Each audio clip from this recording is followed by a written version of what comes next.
FBI detective, this video is purely for entertainment and does not infringe on copyrights or laws. The rights to the novel and image belong to the original author. We do not claim ownership.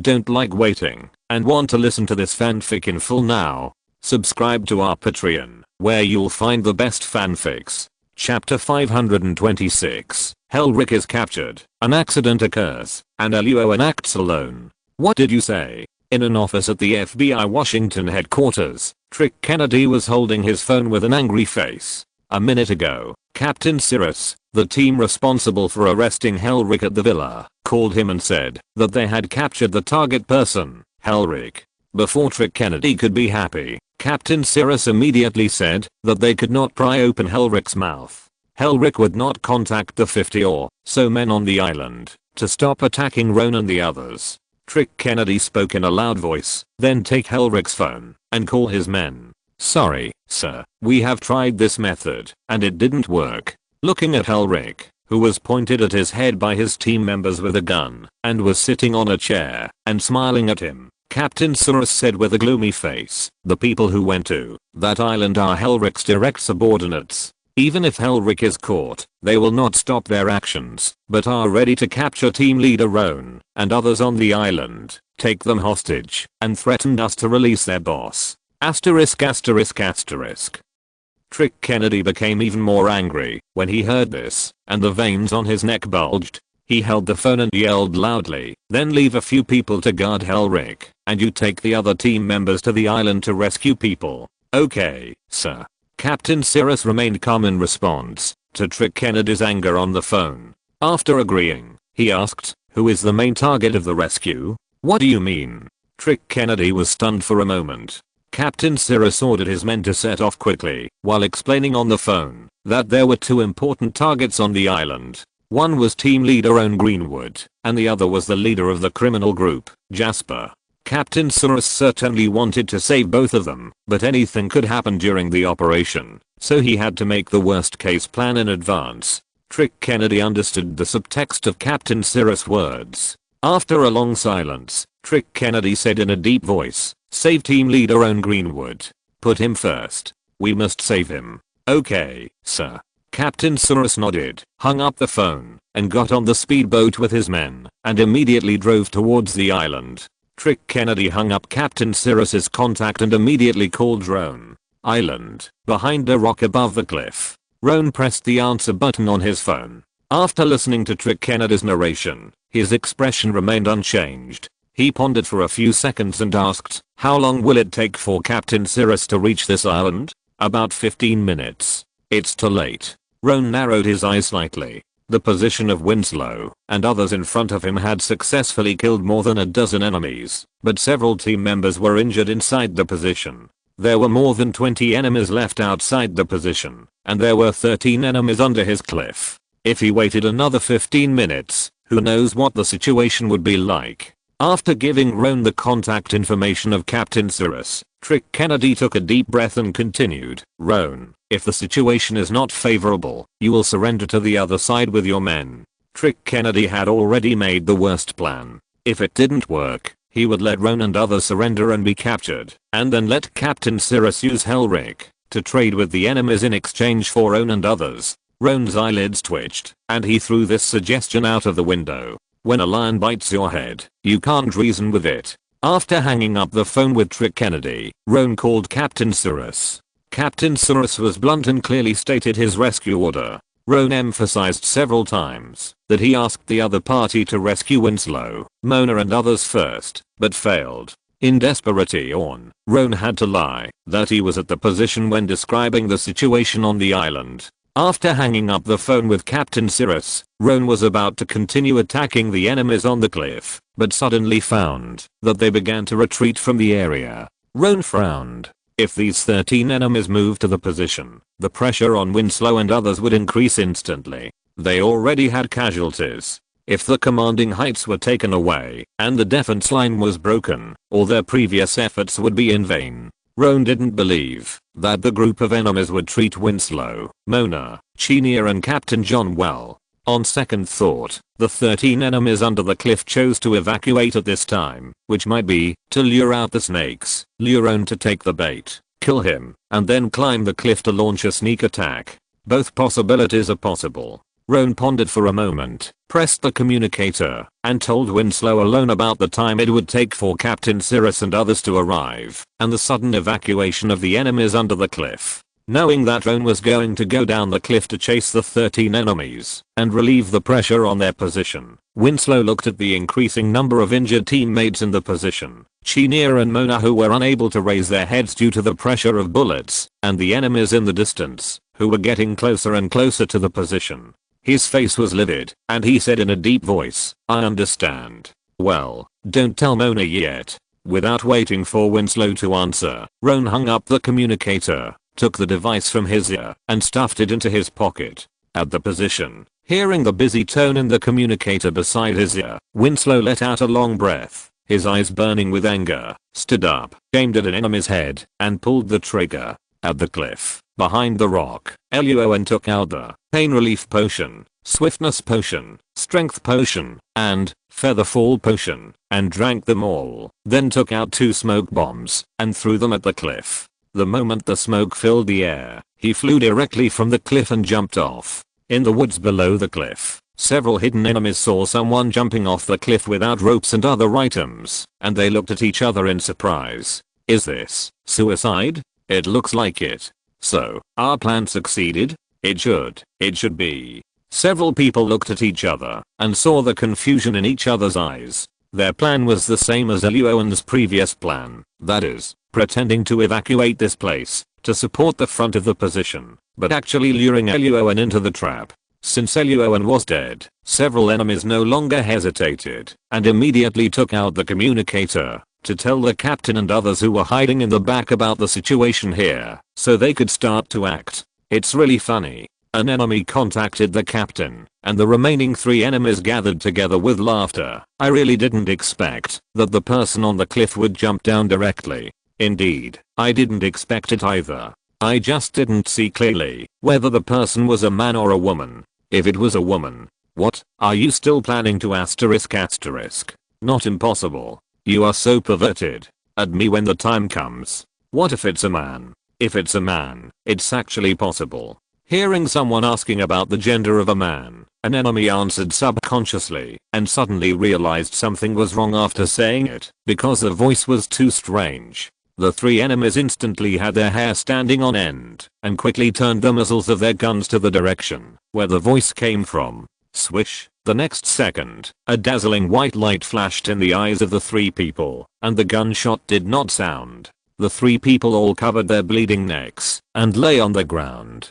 Seeing the strange Luo An holding a dagger, quietly walking towards their teammate who was responsible for contacting the captain, the 3 of them were anxious and twitching, and they kept making ho-ho sounds but were powerless, and finally lost their breath completely. Captain, the plan has been successful. The man on the cliff jumped off the cliff directly. I don't know the reason. Okay, I'll wait for you. After hanging up the communicator, the enemy grinned and turned to look at his teammates behind him. Everyone, the captain will be here soon. TSK, a dazzling light flashed in his eyes, and a pain suddenly came from his neck. Luo An's smile was unusually sunny. He held the enemy's hand to help him cover the wound, slowly put the terrified opponent to the ground, gently took away the opponent's gun, and smiled. Your captain and others will be here soon. I have heard the news. Thank you. You have worked hard. Seeing Luo An in front of him, the enemy on the communicator had wide eyes, and the expression on his face was as if he had seen a ghost. Out of the corner of his eye, he saw the 3 teammates staring at him with their eyes wide open. The enemy wanted to say something through the communicator, but his throat was cut, and blood was pouring back. He could not say anything except ho, ho. In the end, he could only look at the sunny smile on Luo An's face and lose his breath in despair. 13 people, 4 dead, 9 left. After pulling the 4 bodies together, Luo An took out a grenade and made 2 booby traps that would explode when touched, then put away his weapon and slowly walked into the woods not far away. Chapter 527, Luo An 1 vs 13. Everyone is angry and shocked. Forward. Forward. We have succeeded on the cliff. The captain of the team in charge of the cliff led 8 team members to advance at full speed in the woods and soon arrived at the location of the 4 people on the communicator. Climb the cliff. The captain waved his hand, and several team members quickly took ropes and other items to prepare for climbing, while others were responsible for guarding the surroundings. 2 team members moved to the 4 people on the communicator and stretched out their hands to slap them. Hey, you. Boom. Boom. The corpse was triggered by the booby trap. The 2 did not react at all and disappeared in the explosion. Be alert. Fouquet. What's going on? The remaining enemies were startled and quickly got up from the ground to be alert. Looking at the 6 corpses of his men on the ground like broken dolls, the captain's face was gloomy. After a few seconds of silence, he shouted, "Those who are alive, report the number. 1, 2. When the number reported to 5, there was no follow-up, and everyone's face changed immediately. 13 people died, 6 people, plus the captain should have 7 people left. The report should be 6. Several people quickly observed their teammates around them, and sure enough, another familiar face was missing. Damn it. When did he disappear? I didn't see him. Who are the enemies? Where are they? The remaining 5 team members were dominated by panic, and they quickly gathered together with their backs to each other, holding their rifles and carefully observing the surroundings. The team leader had a sweat on his forehead, and he ordered with his rifle raised, 2 people in a group, search carefully. Understood. The 6 people were divided into 3 groups with their backs to each other, holding rifles and searching carefully in the jungle. Suddenly, the group on the far left saw Luo An squatting in the bushes to deal with the body, and their faces were immediately excited. But when the 2 saw Luo An also saw them. His movements were much faster than the 2 enemies. When the 2 turned the muzzle of the gun, Luo An had already pulled the trigger. Bang, bang. The 2 enemies were shot in the eyebrows, and their bodies softened and fell to the ground. The enemy is here. Bang, bang, bang, bang, bang, bang, bang. The gunshots from Luo An killing 2 enemies immediately attracted the attention of the remaining 4 people, and they immediately raised their guns and fired bullets at Luo An's position. Luo An reacted quickly and ran away, but the enemy fired too many bullets in a short time, and he was hit in the left calf by one of the bullets. I hit him. One of them was excited when he saw this scene, and he and his teammates ran forward to capture Luo An, but the 2 walked past a big tree and opened the grass, but they didn't see Luo An at all. What's going on? Where's he? I'm here. Behind the big tree on the side of the 2, Luo An walked out and answered their questions. In the eyes of the 2 people with their hair standing up and full of fear, Luo An grinned, raised his weapon, and pulled the trigger. Bang. A bullet shot out from the muzzle, pierced through the heads of 2 enemies from the side, and splashed 2 dazzling blood flowers. 2 more enemies were killed. The remaining team leader and a team member ran here. Seeing this scene, they did not hesitate to aim at Luo An's position, and pulled the trigger frantically. Bang, bang, bang. Countless bullets were fired one after another. The grass was instantly smashed, and there were a lot of bullet holes on the trees. Under the captain and the team members' incredulous gaze, Luo An grabbed the enemy who had just been killed, hid behind a tree, to avoid the rain of bullets, used the body to block the bullets for himself, and then threw the 2 bodies towards the captain and the team members with all his strength. Fouquet. The captain and the team members were very shocked by Luo An's strength. They stopped shooting and dodged sideways while cursing. Taking this opportunity, Luo An's figure moved to the side of the 2 like a ghost, raised his weapon and shot the team members directly. The remaining team leader reacted quickly. When Luo An shot the team members, he immediately flew to a distance to avoid Luo An's bullets and took out a grenade and threw it at Luo An. Boom. The grenade exploded, and Luo An used the emotional perception in his mind to dodge first and moved to his side in the captain's stunned expression. Bang, bang, bang. The captain sneaked up and snatched Luo An's rifle and threw it aside. Luo An took the opportunity to remove the rifle, pistol, and dagger from the other party, and then they fought back and forth. Luo An started with a dagger and fought hand to hand with the unarmed captain. Dodging the dagger stabbing at his throat, the empty-handed captain cursed and quickly turned over and took the opportunity to pick up a wooden stick to fight back. Luo An dodged the wooden stick and kicked the captain's waist hard with a whip kick. Under the terrifying force The captain could not control himself and fell backwards, and his waist hit a horizontally fallen tree. The sound of broken bones rang out, and the severe pain from the waist made the captain scream loudly. Luo An didn't waste any words, and raised the dagger to slash at the other party. The captain used his remaining strength to hold the dagger, looking at Luo An in front of him with shock and fear in his eyes, and asked with difficulty, "Motherfucker, who the hell are you? Go to hell and ask."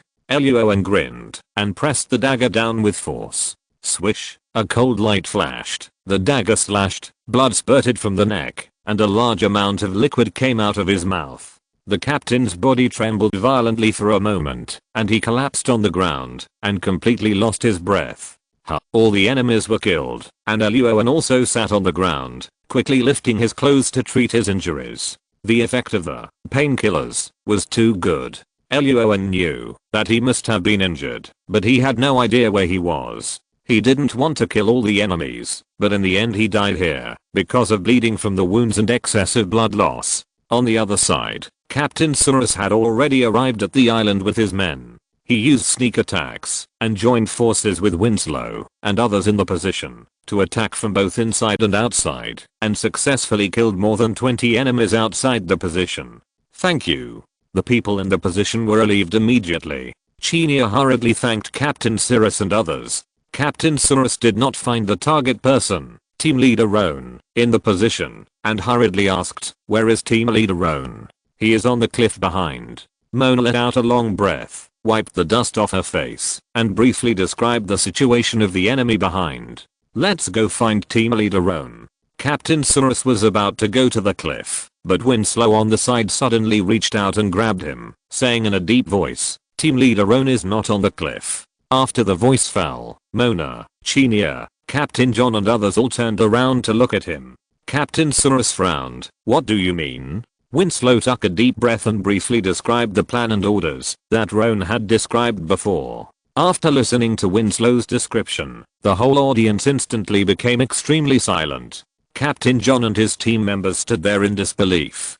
Captain Cyrus and others were filled with shock and admiration. Hamilton and Jasper, who were captured, were also stunned. "Winslow." Slap. Chanel raised her hand and slapped Winslow, shouting, "Are you crazy? There are more than a dozen enemies over there. You let Team Leader Roan go alone. Why didn't you tell us?" Winslow remained silent after being slapped. As a man, and having worked in the hostage rescue team for so long, he understood Roan's thoughts. Chanel cursed Winslow like a madman, and then suddenly froze, looking at Mona on the side with a nervous face. Mona stood there, shaking, her eyes red, biting her lips tightly and saying nothing. Seeing Chanel looking at her, Winslow was about to speak, but Mona ignored them, and turned around, and walked out of the position, preparing to bypass here, and go to the bottom of the cliff to find Roan. Chanel kicked Winslow as hard as she could, and then ran to catch up with Mona. Halfway through the run, Chanel thought of something, stopped, turned back and shouted, "Winslow, you, use the communicator to contact Roan." She was so angry that she almost forgot about the communicator. "Okay." Winslow quickly got up from the ground and agreed. The battle was too intense just now, and everyone's communicator was put away. Captain Cyrus left a few people to take care of the wounded and guard the hostages such as Hamilton and Jasper, and led the other team members to the cliff quickly, preparing to take the shortest way to find Roan. Captain John took a deep look at the cliff in the distance, suppressed his admiration in his heart, and hurried to catch up. Several injured team members hurriedly grabbed the medicine bandages, treated their wounds simply, and didn't care whether the bullet was still in their bodies. They all supported each other, and moved to Winslow's side, staring at the communication device in his hand. After handling the communication equipment and opening the communication channel, Winslow quickly pressed the button. "Team Leader Luo An, how are you?" Chapter 528, Roan on a stretcher, coffee at Washington headquarters. "Team Leader Luo An, how are you?" After the question was asked, the communication equipment was extremely silent. Winslow and the injured team members subconsciously held their breath. A sharp electric sound flashed by, and a few seconds later, a familiar voice sounded in the communicator. "I'm fine. How are you guys doing?" "Yeah." The moment Luo An's voice sounded, the injured team members immediately cheered with excitement. slapping each other frantically without caring about the wounds on their bodies. Winslow suppressed the excitement in his heart. The battle on our side is over. That's good. After asking about Luo An's location, Winslow hurriedly ran out of the position with the communication equipment, ready to look for Luo An with Chinya and Mona. Knowing that Luo An was still alive, Chinya immediately breathed a sigh of relief. Mona didn't say anything when she heard the news, but just wiped the tears under her red eyes and silently quickened her pace. In the woods far away, Roan took off all his equipment and shirt to check his injuries. In the end, he found that his upper body was only bruised and scratched, and was fine. But looking at his lower body, Roan's condition was not ideal, because not only was his left leg shot, but his left foot was also broken at some point. When treating the wound, Roan tore the pants on his left leg into pieces, took the dagger, and inserted it into his left leg little by little, picking out the bullet inside. When Winslow, Chinya and Mona rushed over, they saw Roan's upper body was naked, full of scratches and bruises, and his lower body was wearing a pair of pants with only one leg. He was leaning against a tree that had fallen to the ground, and there was a corpse not far away. He bit the dagger in his mouth, his face full of pain, and took a torn piece of cloth to treat the hideous wound on his left leg with great effort. Roan. Team leader Roan. Seeing this, Winslow and Chinya felt extremely distressed and shouted loudly, while Mona ran towards Roan. Hearing the shouts, Roan looked up and saw the familiar faces of the three people. He took out the dagger from his mouth and smiled, and stretched out his hands to hug Mona. Then Mona stopped, hit Roan's arm twice, glared at him fiercely, and said nothing. She quickly took out emergency medicine from her pocket to help Roan treat the wound. Roan grinned and stretched out his hand to help Mona wipe the dust off her face, but Mona, who was in a hurry to treat the wound, knocked his arm away and stopped him. Chinya ran to Mona's side and helped Mona while carefully checking Roan's injuries. After confirming that he was not seriously injured, she breathed a sigh of relief and put down the big stone in her heart. Winslow also wanted to help treat Roan's wound, but he was kicked by Chinya again and had no choice but to leave. He took out his dagger and chopped wood nearby to make a simple stretcher.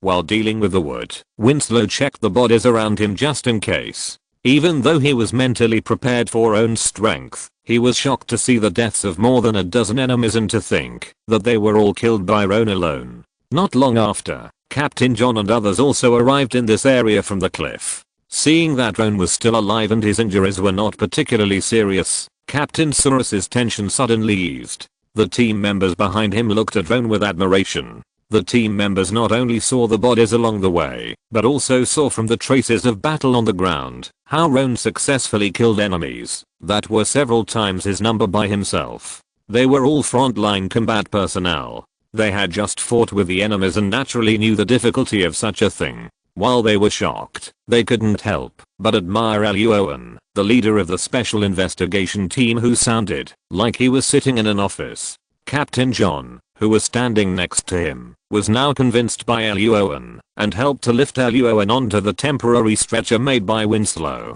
He had only one question that puzzled him and asked, "Leader Luo An, how did you move from the top of the cliff to the bottom of the cliff?" Captain Cyrus and his team members all turned their eyes when they heard this. Before, they ran from the position to the cliff, and they thought they would see a rope or other items, and Luo An followed it down the cliff. As a result, they found that there was nothing on the cliff. They took the rope and went down to the bottom of the cliff with great effort, but they didn't find anything. They really didn't understand how Luo An moved to the bottom of the cliff. Jumped directly off the cliff. This answer was denied by Captain Cyrus and his teammates before it was spoken out. It was impossible. He jumped down directly. On the stretcher, Roan tried to grab Mona's hand, but was hit away by her again. He smiled and replied, "I'm lucky."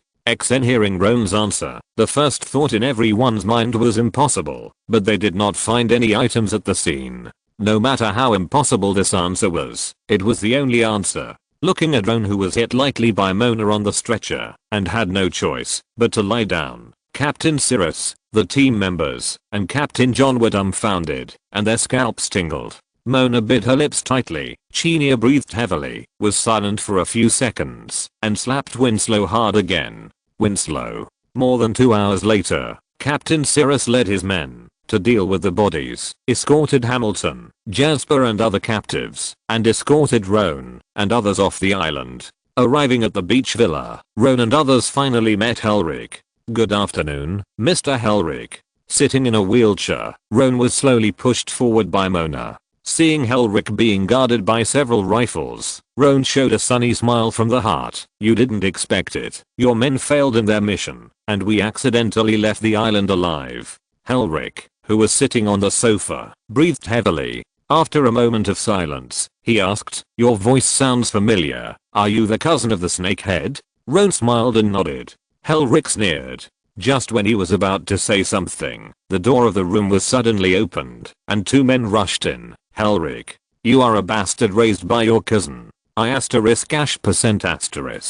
two men were Hamilton and Jasper. While cursing, they raised their fists and hit Helric in the face. The incident happened suddenly, and Helric was caught off guard, and was immediately hit by the fist. His face was covered with peach blossoms. After reacting, he quickly prepared to fight back, but was knocked down by the two men. Hey, pull them apart." Roan's grin was quickly suppressed, and he shouted at Winslow and Chenia, who were in charge of guarding the two, and waved his hands to signal everyone to pull them apart. Winslow and Chenia followed into the room and apologized repeatedly, and hurried to pull people to stop the fight. But because the scene was a bit chaotic, the two accidentally hit Helric's face a few times, and also accidentally kicked Helric's body a few times.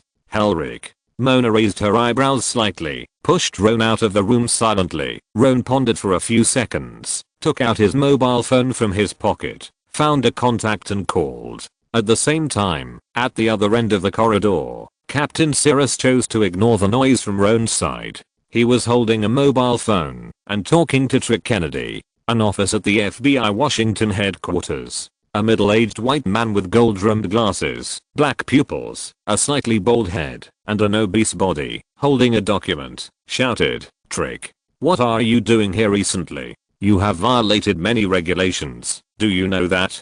The middle-aged white man waved the document and spit it everywhere. Trick Kennedy sat on the chair and sneered at him, not answering at all. Suddenly, Trick Kennedy's cell phone rang. The middle-aged white man stopped talking temporarily, picked up the coffee, and prepared to take a sip before continuing. Bang! Suddenly, Trick Kennedy, who answered the phone, slammed the table and stood up, accidentally overturned the coffee cup in the middle-aged white man's hand, and said in surprise, "Are you sure?" Chapter 529, Returning to Washington Headquarters, The Truth of the Case. "I'm sure, sir." In the corridor of the beach villa, Captain Cirrus replied, "The mission was successfully completed. We successfully rescued team leader Roan and his team members. The criminal group leader Jasper, arms dealer Helric, arms dealer Hamilton, and the mole Alex mentioned by team leader Roan are also under control." Hearing the situation described by Captain Cirrus, Trick Kennedy was extremely shocked.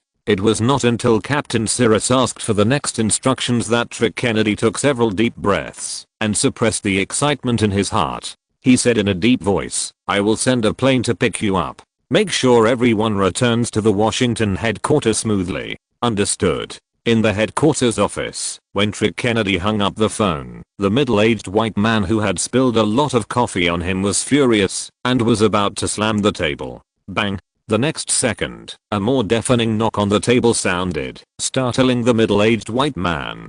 Trick Kennedy slammed the table in front of him and shouted angrily, "Antoine, get out of my office." The middle-aged white man Antoine was immediately filled with anger. "Trick, you, get out of my face. You, get out." Antoine's face flushed, his chest heaved, and he felt that his lungs were about to explode. After staring at Trick Kennedy for a few seconds, he slapped the documents in his hand, turned around and walked out of the office. Bang! The office door was slammed shut. The next second, the anger on Antoine's face in the corridor disappeared instantly, and his red face returned to normal at a very fast speed. He walked forward quickly, took out his mobile phone and said coldly, "There is a new situation on Trick's side. Go and investigate it for me. I don't know what difficulty is.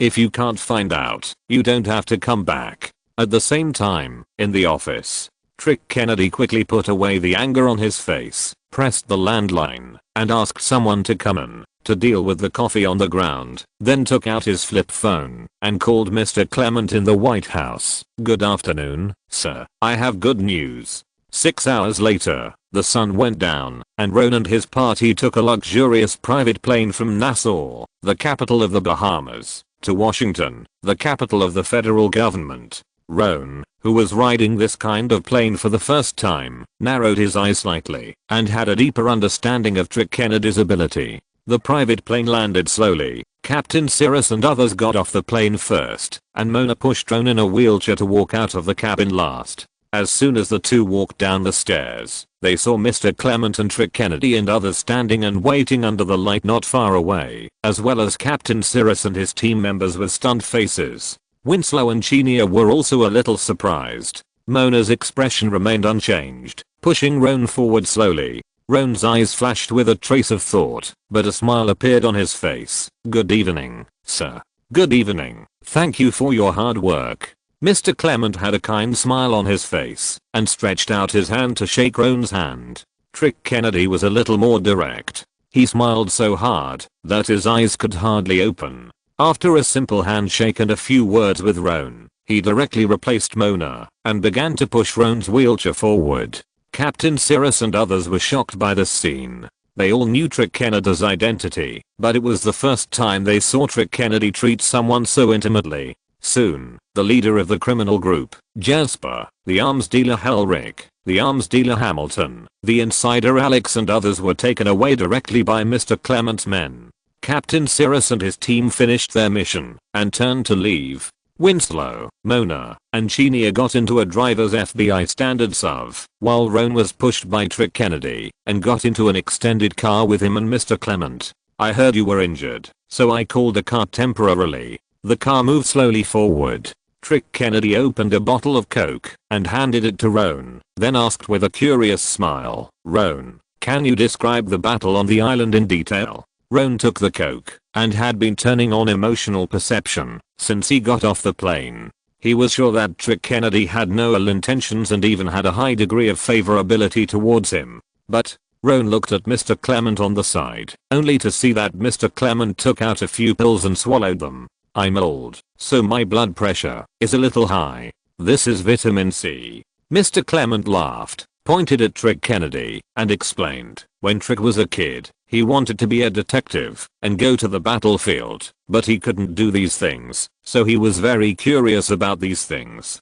Trick sat next to him and sighed. Roan's eyes moved slightly, thinking of the other party's surnamed Kennedy and the Kennedy family curse, and immediately understood the subtext of Mr. Clement's words. So Roan picked up Coke and clinked it with Trick and began to describe the battle on the island in detail. After some small artistic processing, Roan described the experience with ups and downs and exciting. Not only did Trick Kennedy look nervous when he heard it, but even Mr. Clement, who was not very interested at first, sat up straight unconsciously. In the end, the dagger slashed down and successfully cut the other party's throat. Roan finished the vivid description, and the car just arrived at the parking lot of the FBI Washington headquarters. Feeling the pain in his waist, Mr. Clement realized that he had listened carefully all the way. He smiled gently and reached out to touch Roan twice, then turned and slowly got out of the car.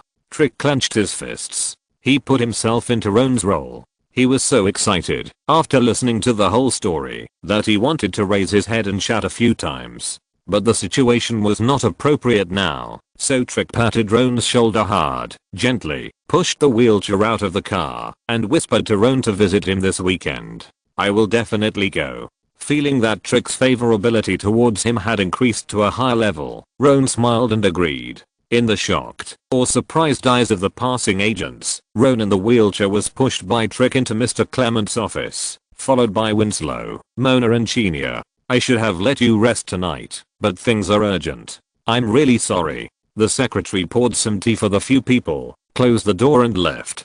Trick Kennedy said a few words briefly, and Mr. Clement asked, "Roan, I hope you can describe the investigation process of this case in detail." "Okay." Roan nodded, and just as he was about to speak, there was a knock on the door of the office, and then a middle-aged man with gold-rimmed glasses and two white men in black suits walked in. "Good evening, sir." Antoine entered the room and greeted Mr. Clement first. Trick frowned slightly. What do you want? Antoine smiled and replied, I heard that the murderer who murdered Minister Alexander was caught, so I came to learn about this case. After all, we are also investigating the case of Minister Alexander's death. Trick's face changed slightly, and just as he was about to speak, Mr. Clement waved his hand to interrupt him, and then signaled the secretary to bring 3 more chairs, indicating that they had not started yet, and Antoine and the other 2 could listen in.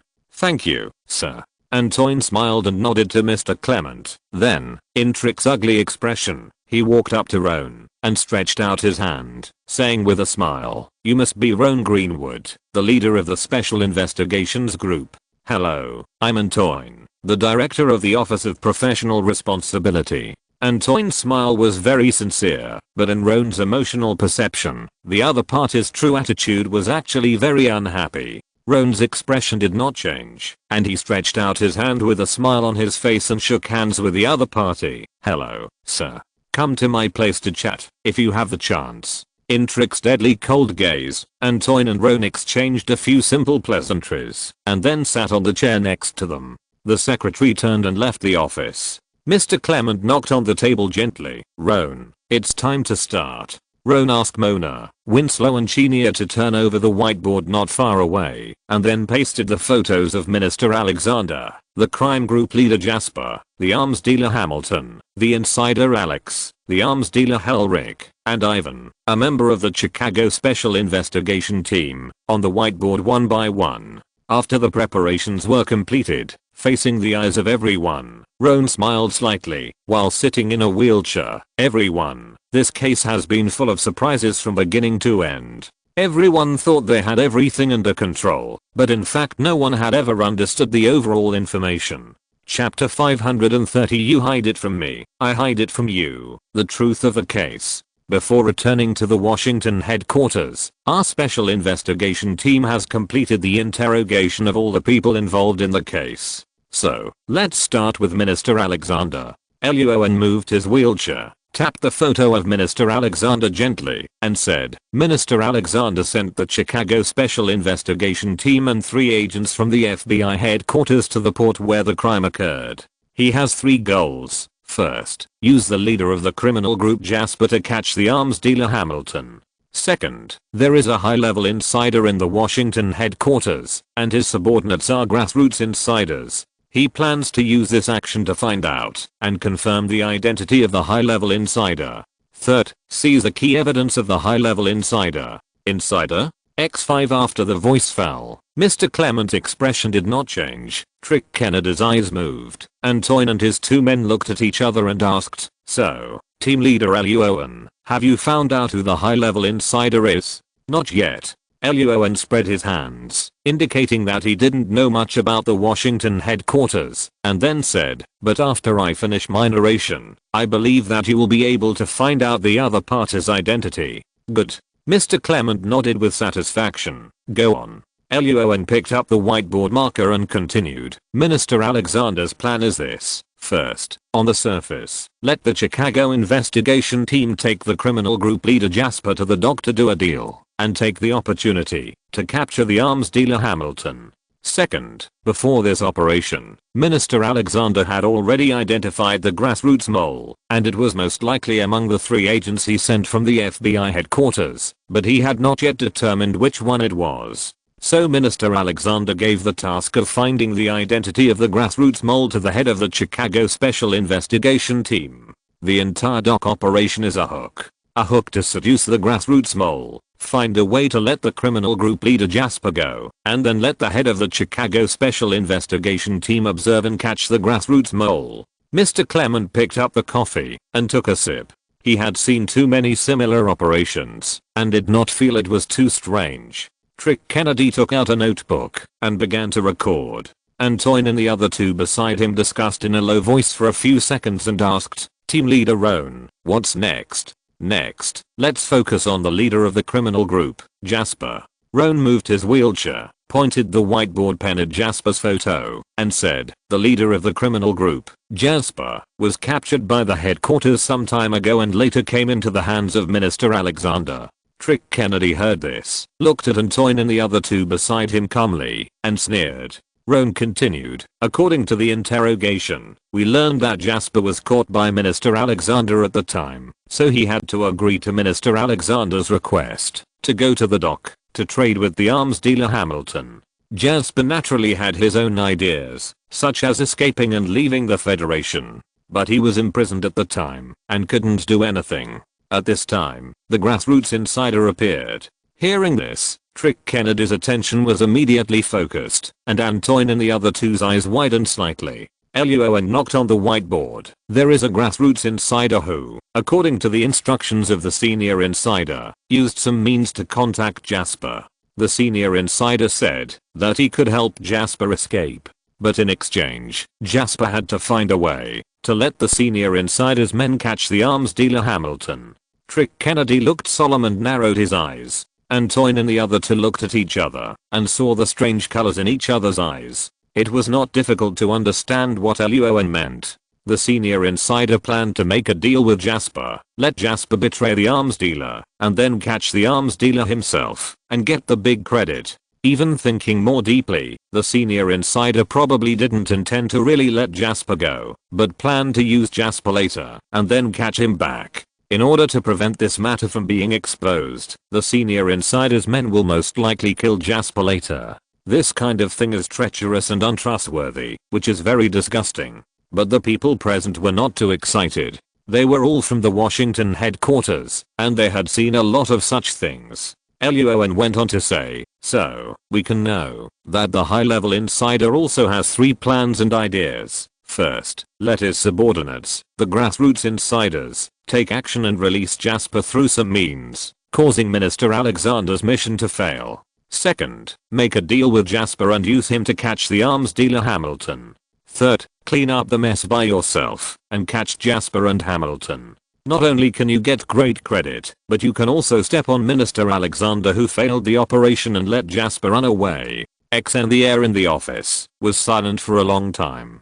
Trick Kennedy glanced at Antoine and the others and asked, so, the leader of the criminal group, Jasper, agreed? Of course he agreed, because he wanted to escape. He had no choice. Luo An laughed, spread his hands, and said, but Jasper can't act completely according to the instructions of the high-level insider. He also has his own ideas and plans. First, pretend to agree with the high-level insider, and use the other party's hand to pass the message to the arms dealer Hamilton. The content of the message is that he intends to use the FBI and CIA lists he knows as a bargaining chip to make a deal with the arms dealer Hamilton, hoping that the other party can rescue him on the same day. Secondly, find a way to leave the Federation and take revenge on the senior insider and Minister Alexander afterwards. Trick Kennedy wrote and drew on the notebook for a while, then looked up and said, according to what you said just now, the arms dealer Hamilton received the message from Jasper and agreed to his conditions.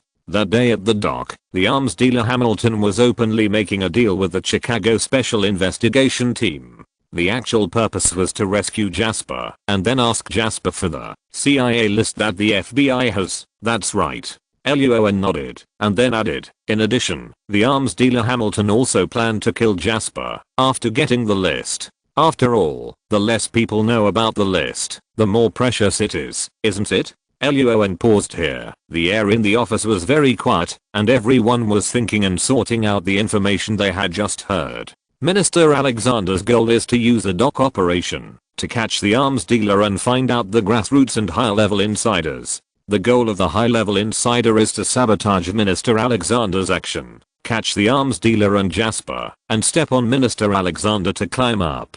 Jasper's goal is to use the high-level insider and arms dealer Hamilton to escape from the FBI and leave the Federation. The goal of arms dealer Hamilton is to rescue Jasper and get the FBI and CIA list from Jasper. These are the intrigues of the bigwigs above, and the specific implementers of the action also have their own plans. For example, the members of the Chicago Special Investigation Team, they only know that the open task is to take Jasper to the dock for transactions and to arrest the arms dealer Hamilton. The task of the 3 agents at the FBI headquarters is to guard Jasper. The head of the Chicago Special Investigation Team, in addition to the above-mentioned transaction and arrest tasks, also has to observe, find and arrest grassroots insiders. The task of the grassroots insider is not only to hide his identity, but also to find a way to release Jasper and obtain evidence to slander Minister Alexander. It can be said that the whole operation was full of intrigue from the beginning. You hide from me, I deceive you. Everyone has their own ideas and goals, but on the surface they have to pretend to know nothing. The air in the office was quiet for a long time. After everyone thought about and sorted out the information explained by Luo An, Mr. Clement also straightened his back unconsciously and asked, Luo An, what's the situation with the arms dealer named Helric in the back? Luo An moved his wheelchair to the other side of the whiteboard, tapped on Helric's photo, and said in a deep voice, he is an accident, a variable that no one expected, even he himself did not expect. Chapter 531. Information gaps everywhere, the truth of the case. Before discussing Helric's purpose, we need to introduce his identity first. In the wheelchair, Roan looked at Chinia next to him. Chinia opened the folder in her hand and said loudly, Helric, 40 years old, is one of the arms dealers in the underground world. He is in competition with the arms dealer Hamilton, and has some business grievances. A few months ago, Minister Alexander and others held an arrest operation against him, but the operation failed due to some unexpected circumstances, causing Helric to escape. Helric was also seriously injured in that operation, and was almost killed by the arms dealer Hamilton. After Chinia finished the introduction, Trick Kennedy narrowed his eyes and asked, you just said that Minister Alexander's operation failed unexpectedly. Was this accident caused by the senior insider? It cannot be confirmed at present. Roan took the file in Chinia's hand and replied, it can only be said that there is this possibility. Okay. Trick Kennedy glanced coldly at Antoine and the other two who were discussing in a low voice, and said, Team Leader Roan, please continue. Okay. Luo An raised the folder in his hand and continued, ever since he escaped from the operation with great damage, Helric has always wanted to take revenge on Minister Alexander. Some time ago, he found that Minister Alexander contacted the Chicago Special Investigation Team very frequently, so he wanted to try to see if he could get any useful information from the Chicago Special Investigation Team. As a result, Helric made a brief investigation and found that Ivan, a member of the Chicago Special Investigation Team, had a car accident case that Ivan had paid to suppress. Helric sent someone to transfer the family of the victim of the car accident to his control, and through coercion and inducement, he successfully persuaded Ivan to work for him. This is also the reason why Luo An and others didn't know about this before. The people were taken away by Helric's people, and they couldn't find out at all. Trick Kennedy frowned and recorded carefully in the notebook. Antoine pondered for a few seconds and asked, Helric learned about Minister Alexander's dock operation from team member Ivan, right? Yes. Luo An nodded, tapped Helric's photo with a whiteboard marker, and said, Helric not only knew about the dock operation, but also learned about the FBI and CIA list on Jasper. Therefore, Helric formulated his plan to kill 4 birds with 1 stone. First, send someone directly, that is, the truck driver, to run over Minister Alexander, to avenge what happened some time ago. Second, he left some clues related to the arms dealer Hamilton at the truck driver's home, and put the blame on the arms dealer Hamilton. Third, on the day of the dock transaction, he hired a group of mercenaries in the name of the arms dealer Hamilton to ambush in advance. He planned to kill the arms dealer Hamilton on the day of the transaction, both to avenge the previous tampering, and to make the previous frame up dead without evidence and to hide his identity. Fourth, he is also interested in snatching the leader of the criminal group, Jasper, and asking him for the FBI and CIA list. Son of. Trick Kennedy cursed in a low voice, and Antoine and the other two discussed in a low voice again. Mr. Clement pondered for a while and asked, Roan, what do you mean by accident? It's very simple. There are information differences everywhere in the whole incident. Roan moved his wheelchair and tapped the photos on the whiteboard one by one, saying seriously, Minister Alexander, Senior Insider, Jasper, Arms Dealer Hamilton, the 4 of them all have their own plans, but they don't know the plans of others. The members of the Chicago investigation team, the team leader, the FBI headquarters agents, and the grassroots insiders also don't understand the overall situation. As for Helric, his information came from Agent Ivan. He only knew about the transaction on the dock, but didn't know the plans of the 4 people above. At the transaction site that day, everyone on the dock was actually ready for a firefight. As a result, when Helric asked the mercenaries to rush forward, the people on the dock were caught off guard, but the arms dealer Hamilton successfully retreated under the cover of his men. The insider agent took advantage of the chaos to release Jasper, allowing Jasper to leave smoothly. The only ones killed by the group of mercenaries were the head of the Chicago Special Investigation Team, most of the agents, and 2 agents from the FBI headquarters. Helric tried his best, but failed to get the part of the target he wanted most, so he could only continue to send more people to hunt down Jasper and the arms dealer Hamilton.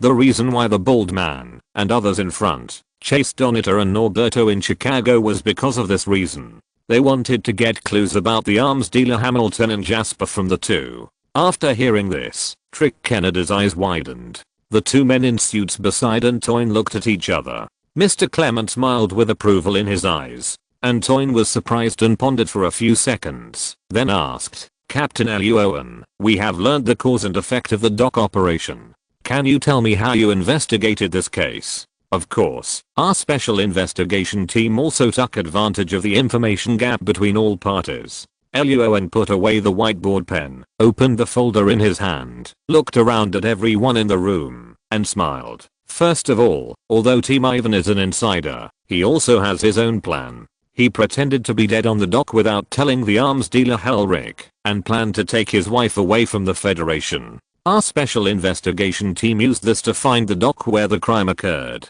The grassroots insider is Alex, one of the 3 agents in the Washington headquarters. When the battle broke out at the dock, he didn't understand what was going on, so he had to fake his death to get away. Just in case, he chose to follow Jasper. The 2 sides fighting on the beach were Jasper, Alex who was following him, and the pursuer sent by Helric. Jasper and Alex successfully fled to the Bahamas, and Helric's pursuer set sail to catch them. At this time, arms dealer Hamilton didn't know what was going on with the group of mercenaries, but so many of his men died on the dock, and Jasper still ran away. So in order to find out the truth, and get the list to catch Jasper, Hamilton followed all the way to the Bahamas, after learning about the battle on the beach, and became the new force behind. The snakehead died, and our special investigation team found out the news, and rushed to the Bahamas. What happened next was that Roan took people to the island and arrested everyone. Facing the direct subordinates sent by Helric, he used the information to pretend to be the cousin of the snakehead, and took the opportunity to get the address by phone, and asked Captain Cirrus to arrest them. In the end, Roan fought 1 against 13, eliminated the enemy, walked out of the island, and led people back to Washington. Bang, bang, bang, good, very good.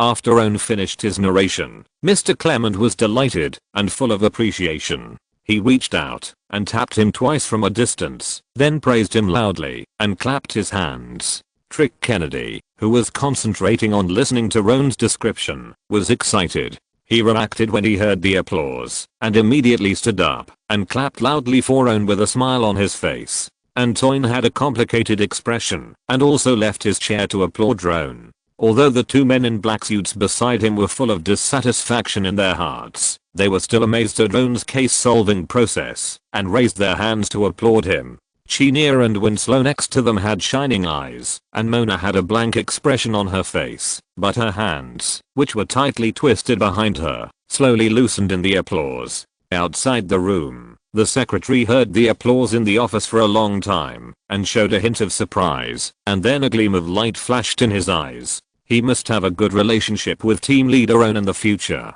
Thank you. Luo An nodded with a smile. Antoine simply praised him a few words, then suddenly turned to look at Mr. Clement and said, "Sir, Jasper, Helric, Hamilton, the insider Alex and others have been captured by team leader Luo An. But that Ivan is still on the run." Before Antoine finished speaking, Trick Kennedy stepped forward and patted him on the shoulder. "I will send someone to catch him, so you don't have to bother Minister Antoine. I think the most important thing Minister Antoine needs to do now is to screen the senior insider, right?" Antoine turned his eyes away with a smile on his face. "The matter of the senior insider is not urgent. Is it not urgent, or do you not want to find it?" Minister Trick, what you said is a bit too much. The two of them exchanged all kinds of yin and yang. Just as Mr. Clement was about to speak, Luo An next to him suddenly coughed lightly and said, "Commanders, that Ivan has been captured by my team. X5. Asking for a monthly ticket, asking for a monthly ticket." Chapter 532. Attitudes of all parties. Mona's conversation. FBI Washington headquarters, a large office. As soon as Roan finished speaking, Mr. Clement, Trick Kennedy, Minister Antoine, and the two men in suits in the room all turned their heads to look at him in surprise. Trick Kennedy, who had reacted, grinned, and glanced at Antoine beside him calmly. He suppressed his laughter and asked with a slightly trembling voice due to excitement, "Captain Roan, what exactly happened?" "I called the special investigation team before at the beach villa." Roan, who was sitting in a wheelchair, smiled and said that he called the special investigation team, Agents Lassie and Michelle, who stayed in Los Angeles. After the operation at the dock, Helrick learned that the mercenaries did not find the body of Team Ivan, so he guessed that the other party had faked his death and escaped, so he sent another team to capture him. After Helrick was captured, Roan and others did not spend much effort to find out the location of the team and the whereabouts of Team Ivan. So Roan called Michelle and Lassie and asked them to lead the team to arrest the pursuit team and Ivan. Lassie was hospitalized due to injuries and could not take specific actions. Michelle first found Ivan and the group of pursuers according to Roan's description, and then contacted the nearby SWAT team to carry out specific actions under Lassie's command and advice, and finally successfully captured both parties. My agent Michelle and a SWAT team are currently escorting Team Ivan and the pursuer sent by Helrick to the Washington headquarters. Roan put the whiteboard marker aside and said with a smile, "They are expected to arrive here in 3 hours." After Roan finished his narration, Trick Kennedy raised his eyebrows and laughed out loud, giving Roan a well done look, then reached out and patted Minister Antoine on the shoulder and said with a smile, "Minister Antoine, you should go and take care of the matter of that senior insider. I think this matter must be investigated as soon as possible. The sooner the better. What do you think?" Minister Antoine was too lazy to pay attention to Trick Kennedy. He looked at Roan deeply, turned around and simply apologized to Mr. Clement, then took the two men in suits behind him, who looked at Roan with admiration, resentment and other emotions in their eyes, and quickly left the office. Seeing the backs of Antoine and the other two walking out of the door, Trick Kennedy raised his head and was about to laugh out loud. At this moment, Mr. Clement reached out and knocked on the table and said, "Trick, control your emotions. Roan and the others have been busy all day. Take them to have a good rest." Mr. Clement looked at Roan and spoke, and he couldn't hide the smile on his face. He had a good impression of Roan, and tonight it was improved by several levels. "Okay, sir." Trick Kennedy quickly put away his grinning mouth and nodded in agreement, then took Mona's seat again, pushed Roan out, and asked about some details of the case in a low voice with excitement on his face. Winslow and the other two followed and left the office. The room was empty. Mr. Clement leaned back in his chair, looking at the whiteboard not far away, raised his hands and placed them in front of his mouth, and whispered to himself, "Special Investigation Team." On the other side, the Office of Professional Responsibility. As soon as Minister Antoine returned to his office, he got the information about Roan Greenwood and the special investigation team he led from his secretary, which he had asked the secretary to investigate. After a quick glance, Antoine's pupils shrank when he saw the 100% case-solving rate of the special investigation team so far. The secretary next to him had also seen the information before and was also shocked. Seeing that the superior was silent, he tentatively asked, "Superior, should we?" "No." The secretary had just said half of his words when Antoine suddenly closed the folder, his expression serious, and said in a deep voice, "Continue to dig deeper into Roan Greenwood's information to see what he really likes. Money, women, or power. Find a way to win him over to our side. Note that this should be done in a secretive way." A trace of surprise flashed across the secretary's eyes, but he quickly suppressed it and nodded heavily in agreement. Half an hour later, Four Seasons Hotel in Washington, D.C. The hotel is located at the entrance of Georgetown, a crossroads of the social and political center of Washington, D.C., and only a few dozen meters away from the federal monument. Trick Kennedy arranged 3 luxury suites for Owen and his 3 companions, and opened them for a week, so that they could relax and have a good time. After a brief greeting, Trick Kennedy left with his secretary. Winslow and Chanel were delighted. After a brief discussion with Roan, they took the room card and went to their rooms. Mona pushed the wheelchair and walked into the last suite with Roan. The door closed, and Mona pushed the wheelchair to the opposite side of the sofa. She sat on the sofa, folded her arms across her chest, and stared at Roan expressionlessly. Seeing this, Roan immediately raised the French military posture. Sorry. Knowing Mona's ins and outs, he immediately guessed what Mona was thinking. She must be angry because of what happened on the island before. Mona was silent for a long time. Her eyes became redder and her voice was a little hoarse. She said, Luo An, I thought you were dead. Luo An moved his wheelchair forward and stretched out his hands to hug Mona, but Mona waved her hands away.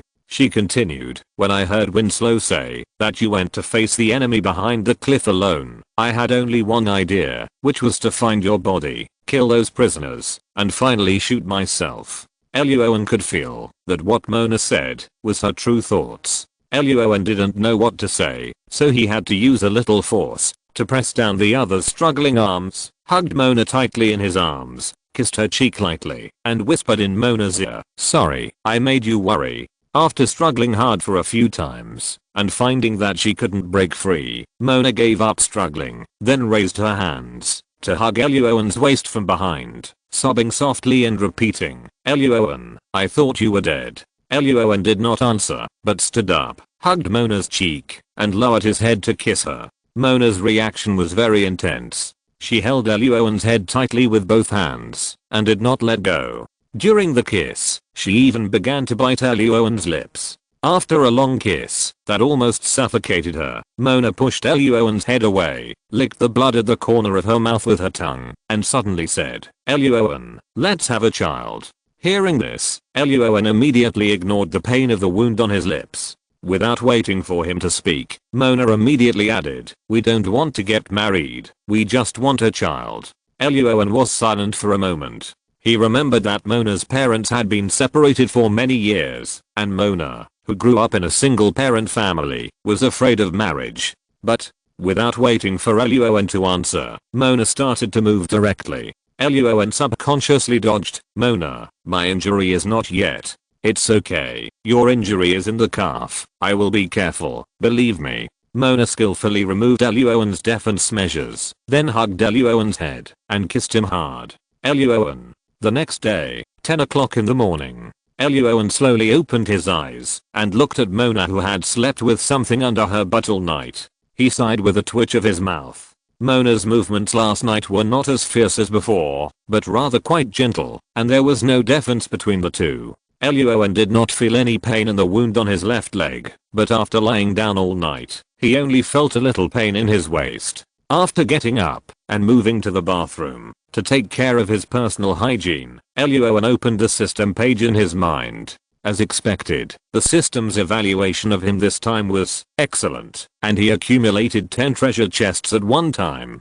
After the familiar rough cutscene ended, Luo An saw the potion opened from the treasure chest clearly, and his expression changed slightly. New potion? If you're listening to this novel on a channel other than Fanfic World, it means they downloaded and uploaded it without effort. We cordially invite you to visit our channel, Mundo Fanfic Novelos. There you'll find the original version of this story and you can explore many other novels of various genres. We're waiting for you to immerse yourself in a world of incredible novels. Chapter 533 New Potion, President John F. Kennedy. On the light blue system page, 10 treasure chests open. 2 bottles of Danger Perception Potion, 2 bottles of Strength Potion, 2 bottles of Swiftness Potion, 2 bottles of Aqua Breathing Potion, and 2 bottles of Regeneration Potion. At this time, the system warehouse page contained Stamina Potion X5, Hemostatic Potion X4, Antidote Potion X5, Swiftness Potion X4, Strength Potion X4, Sensitivity Potion X1, Pain Relief Potion X5.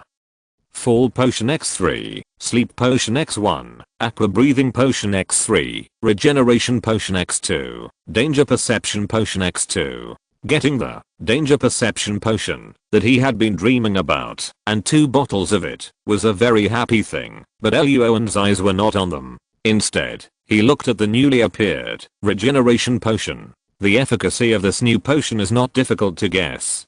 From the name, it can be seen. Luo thought for a moment, took out a bottle, and poured it into his stomach. After a few seconds, an indescribable numbness and itching suddenly burst out from the wound on his left leg. The strong discomfort made Luo frown, and sat on the toilet. Looking down at the wound on his left leg, Luo found that the speed of blood and flesh recovery at the wound was not as fast as he imagined, and it was not like a game, where it would recover in the blink of an eye. But according to the feeling of the wound, Luo calculated the time, and found that the wound on the calf would heal in less than 8 hours. The corners of his mouth suddenly raised. From the beginning to now, this is the first time that Luo has obtained a healing potion. In the past, when he was injured, he used hemostatic potion, plus analgesic potion, plus physical potion, to persist. One of the abilities of physical potion is to increase physical fitness. With the increase of physical fitness, the speed of wound healing will increase a little, and a transition layer is needed in the middle. Now that he had obtained the regeneration potion, he didn't have to work so hard after getting injured.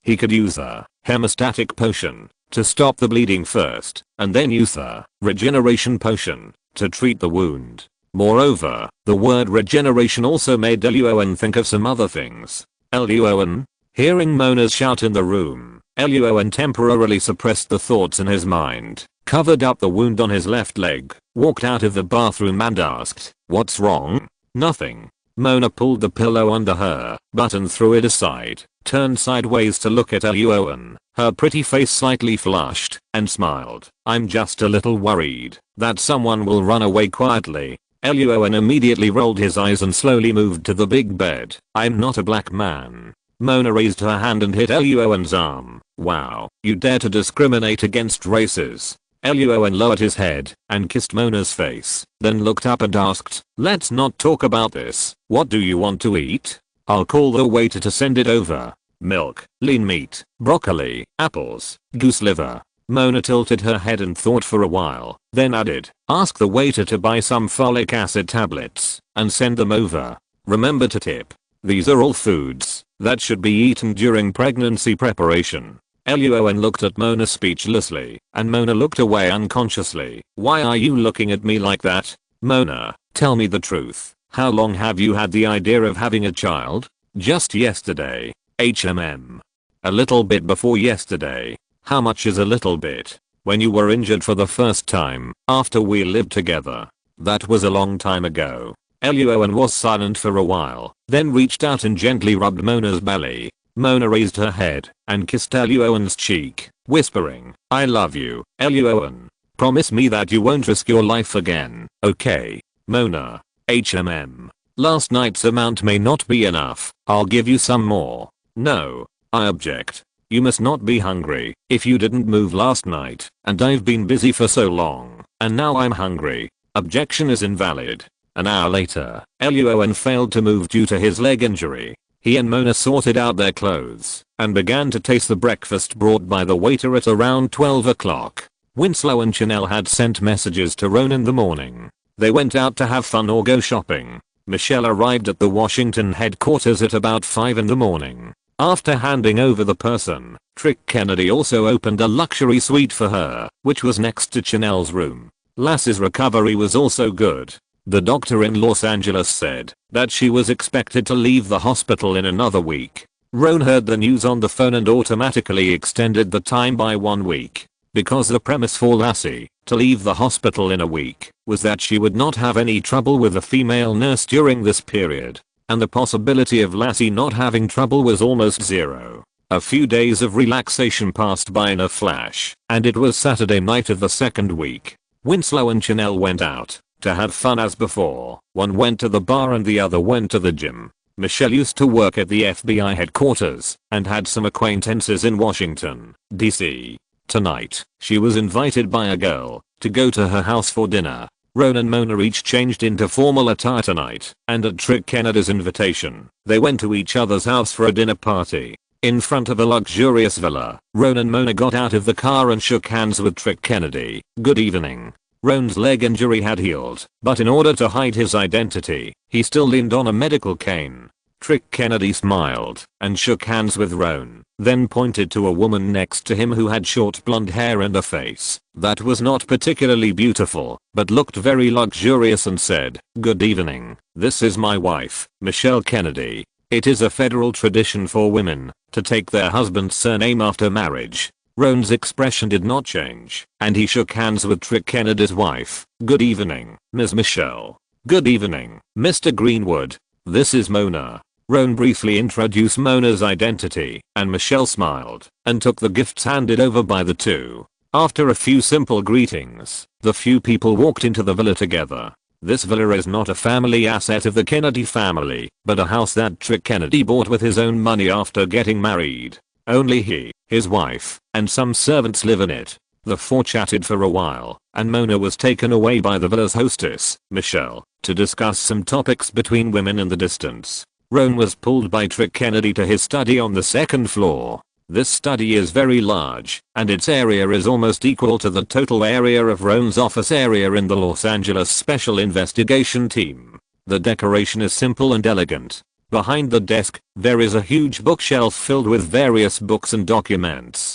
But after Roan entered the study, his eyes were not on the large and conspicuous bookshelf, but on a photo in the corner of the desk. The man in the photo was smiling and kind, and he looked a little bit like Trick Kennedy. The man left a lot of mysteries and conspiracy theories in the world. The 35th president of the Federation, John Kennedy. Seeing Roan's gaze, Trick Kennedy's eyes flashed with a complicated light, and he introduced with a smile, "President Kennedy, you must know him. He is my second grandfather." "Sorry." Roan retracted his gaze and apologized. In his two lives, this was the first time he had such close contact with the president's private photos and descendants. "It's okay." Trick Kennedy patted Roan's shoulder, handed him a cigar, and then sat on the sofa and chatted with Roan with a smile. Roan, who didn't smoke, took the cigar and didn't move. The two chatted for a while, and Trick suddenly said, "By the way, I said before that the FBI Washington headquarters plans to cancel the establishment of the Special Investigation Team.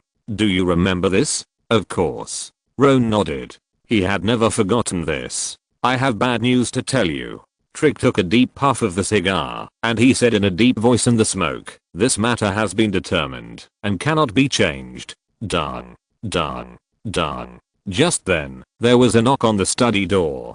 Before Trick could speak, the door was pushed open and a man walked in.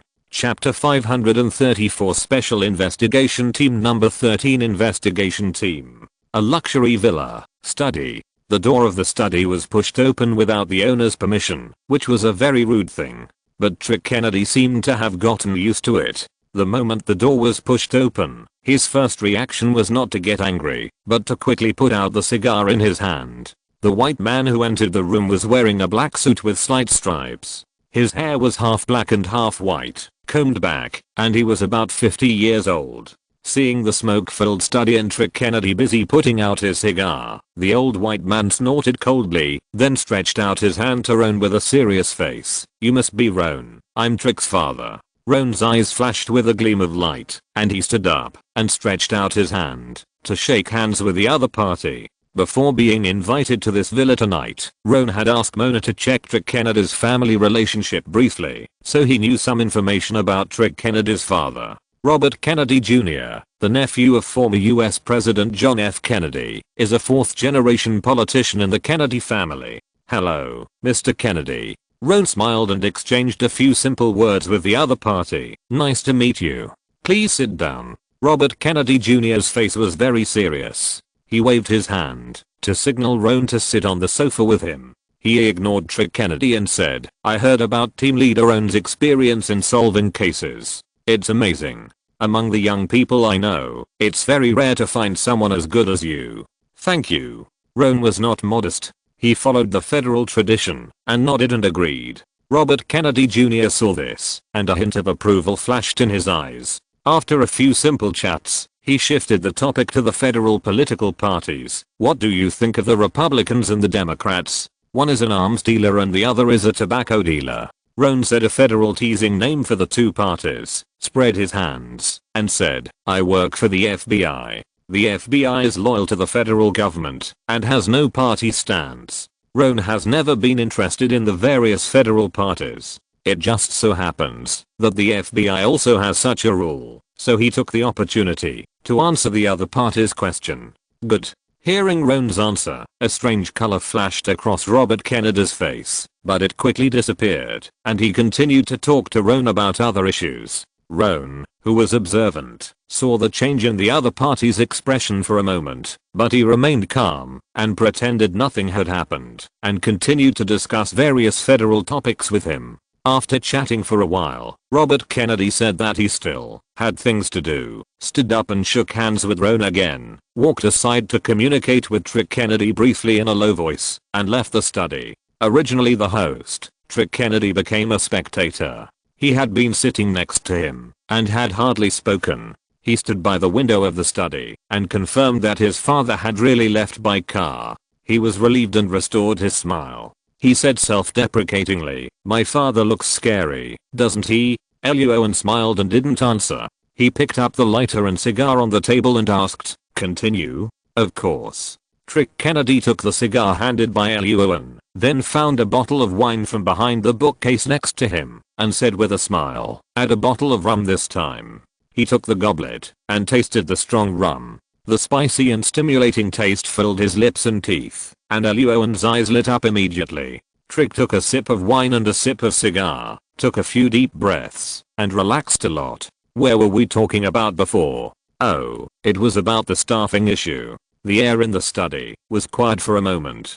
Trick patted his head and said, those guys with cat shit in their brains have decided to cancel the 10 special investigation teams and let them return to the original numbered investigation teams. There was no change in the expression on Luo An's face, and he even picked up his wine glass and clinked it with Trick. After clinking glasses with Rohn, Trick raised his eyebrows. You don't seem worried.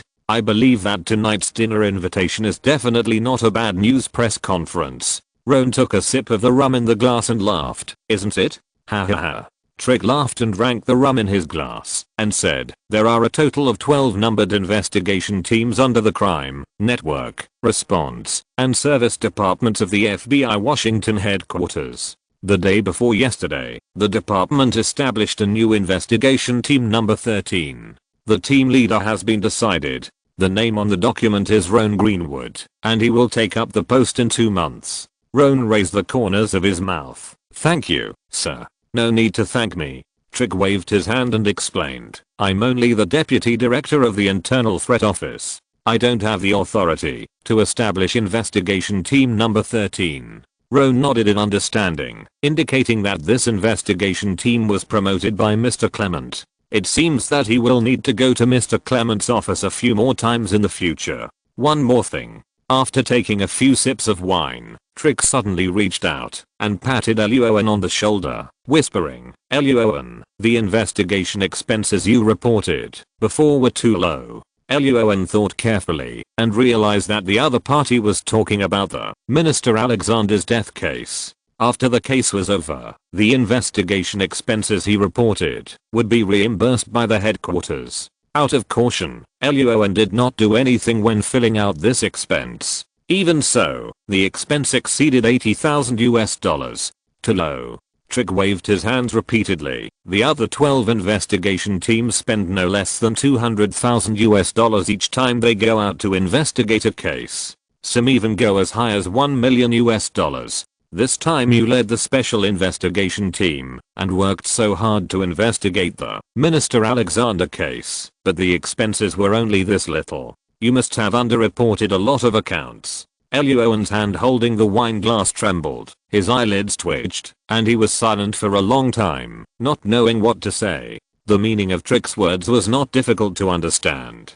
Luo An only reported such a small amount of expenses, which would definitely attract the attention and dissatisfaction of the other 12 investigation teams and superiors. Everyone takes it, but you don't. What do you mean?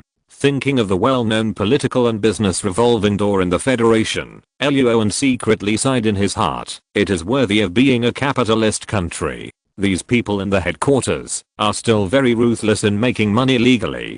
Trick reached out and patted Roan on the shoulder, smiling. The account you reported is about $300,000 short. Like other investigation teams, Mr. Clement and I have already made up for it for you. Roan was silent for a few seconds and didn't say much. He picked up his glass and clinked it with Trick and asked, I'm transferred to the headquarters. Who is my superior? The director of the crime, network, response, and service department is named Stacy, 48 years old. You don't have to worry. Trick took a deep breath of the cigar, exhaled a puff of smoke, and said, Verines, the team leader of the same department from the FBI New York branch, will be transferred to the headquarters in half a month because of her rich work experience. Her position is the working assistant of Director Stacy, responsible for the handover of the work of the 12th and 13th investigation teams. In name, Roan is still just the head of the investigation team, and her level is still supervising special agents. The job level has not been improved, and the content of work has not changed. He is still investigating and handling cases. But the head of the investigation team at the headquarters is definitely different from the head of the investigation team at the branch. The FBI's local branches have established multiple departments, such as the Criminal Investigation Department, Major Event Response Team, Cyber Department, International Business Department, and Victim Services Department, under the Crime, Cyber, Response, and Service Department according to different work types. However, at the FBI Washington headquarters, there are only 13 investigation teams under the Crime, Cyber, Response, and Service Department, and there are no such departments. Moreover, the scope of investigation of these investigation teams has also expanded from various citizen states to Washington, D.C., and the entire Federation. Luo An's eyes flashed with a gleam of light, and he suppressed all the thoughts in his heart, and then asked, Sir, how will the case handling funds that were originally handled by the Special Investigation Team be handled after being transferred to the headquarters? Chapter 535. Dinner is over. Luo An hugs her pillow, and Verines. The word special in front of the Special Investigation Team includes a lot of things. For example, the case handling priority, the way of cooperation with other departments, the way of contact, the means of handling cases, etc. are all very different from the previous numbered investigation teams. In simple terms, it is a high priority, great power, and self-contained. Except for Luo An, the leaders of the other 9 special investigation teams were previously the leaders of the frontline investigation teams in various cities. After working for many years, they know very well how to reasonably use the power of the leaders of the special investigation teams to seek benefits for themselves. This is also one of the reasons why the headquarters decided to cancel the establishment of special investigation teams, because there are several FBI branches in cities, and some special investigation team leaders have made the situation chaotic. Luo An is different. He is not particularly keen on power-related matters, but simply likes to make money, so the political situation of the FBI Los Angeles branch has always been stable. The case handling funds of the Special Investigation Team that Luo An asked about are also one of the special features of the Special Investigation Team. That is, the Special Investigation Team has the power to handle this money on its own. And Luo An's investigation team has accumulated this money to $5.34 million. If the headquarters. Just as Roan was thinking, Trick Kennedy put down his glass, waved his hand and said, that money is not much, you can handle it yourself.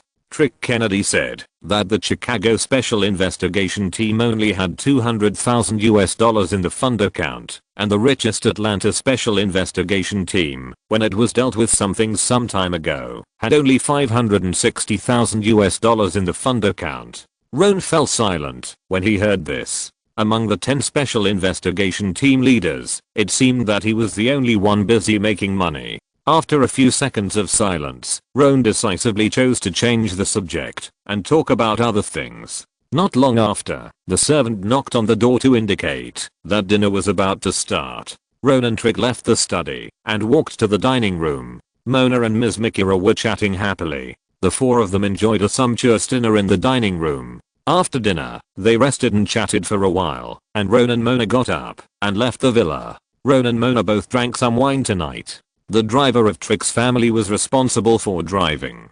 He sent the two back to the hotel, and then the driver returned to Trick's villa. Returning to the hotel room, Mona finished washing up and fell asleep on the bed not long after. After Luo An simply washed up, he poured a glass of ice water, looked at the scenery outside the window, and sat on a chair in deep thought. When Robert Kennedy Jr. appeared in the study before, Luo An's emotional perception found that the other party's emotions were very contradictory, with both appreciation and disgust, both good feelings and struggles, as if he was hesitating about something. The same is true for Trick Kennedy. Facing Luo An, he admired and had a good impression of him, but he was also hesitating about something. When his father Robert Kennedy Jr. appeared, Trick was slightly excited. When he left the villa, Trick seemed relieved, but his actual emotions were very sad.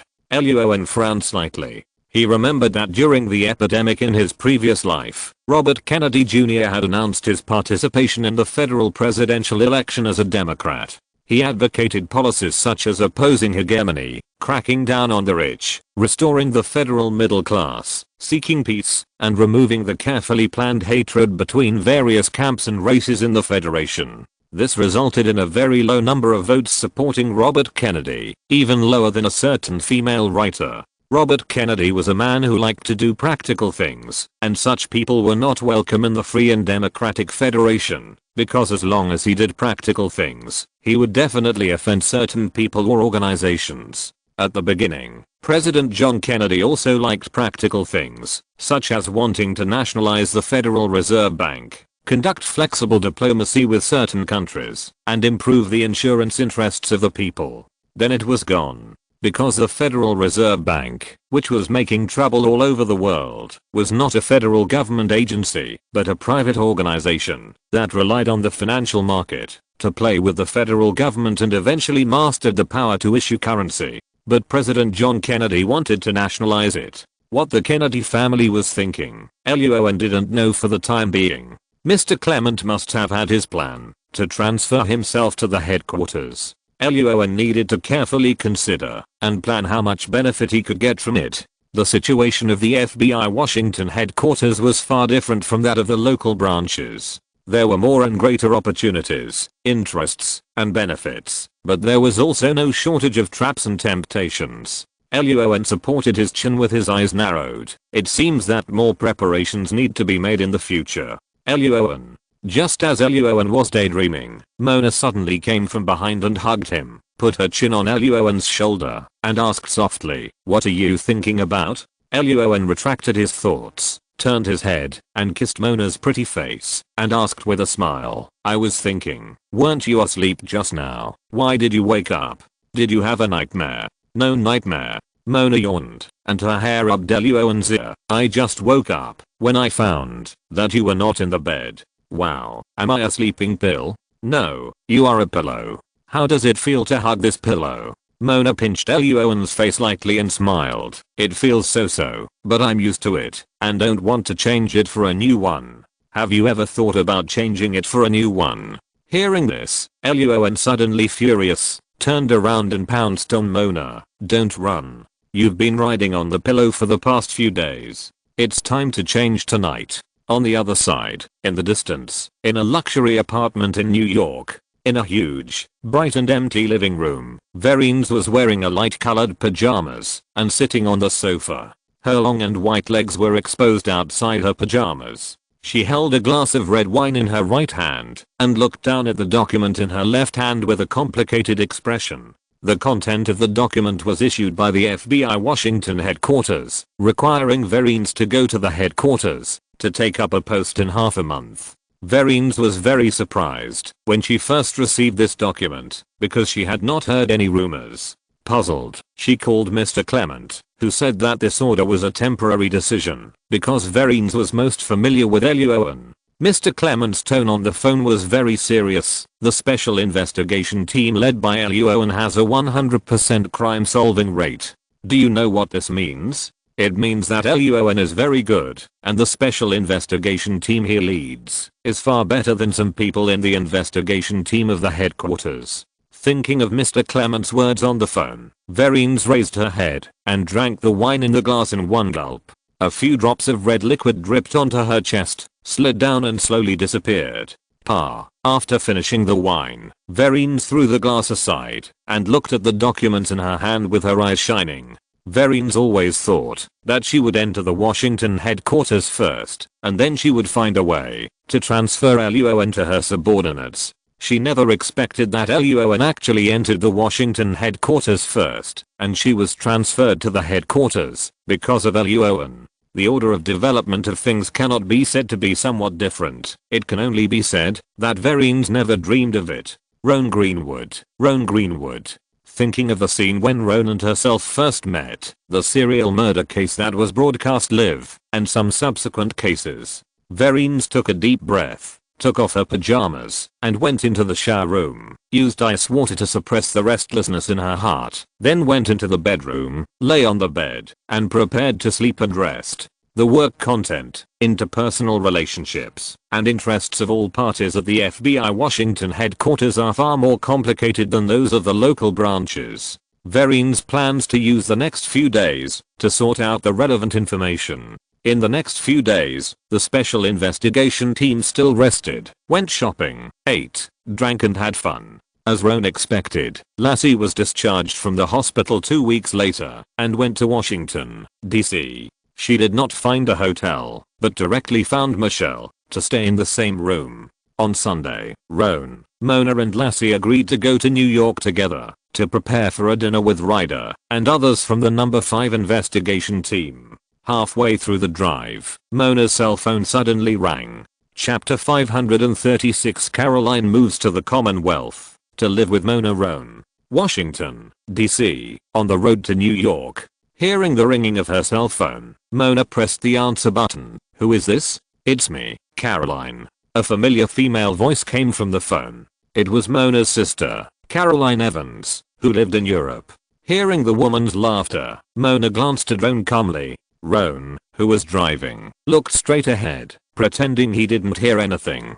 When Mona faced Caroline, her tone was not very good.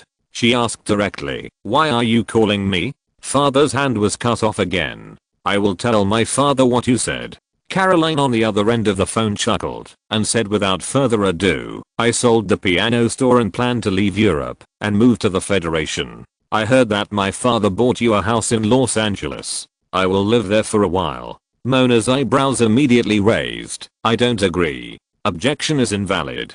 Caroline on the phone laughed crisply. "Father has given me the key to the villa. I called you just to inform you." By click the phone was hung up. Mona's pretty face flushed, her chest heaving, and she was about to explode. She immediately lowered her head and began to look for her father Javery Evans' number on her mobile phone. Lassie in the back seat of the car was at a loss. She didn't know Caroline's identity, nor did she understand what happened. She could only look out the window silently to reduce her presence. Roan, who was driving, had no change in expression. From what Caroline had said just now, it seemed that it was their father's idea to move from Europe to the Federation. After a brief thought, Roan slowly parked the car on the side of the road, asked Lassie to wait in the car for a while, and he and Mona got out of the car together. "It's me, Mona." Javery Evans' phone was quickly connected, and Mona's tone was frighteningly cold. "What do you mean by letting Caroline live with me?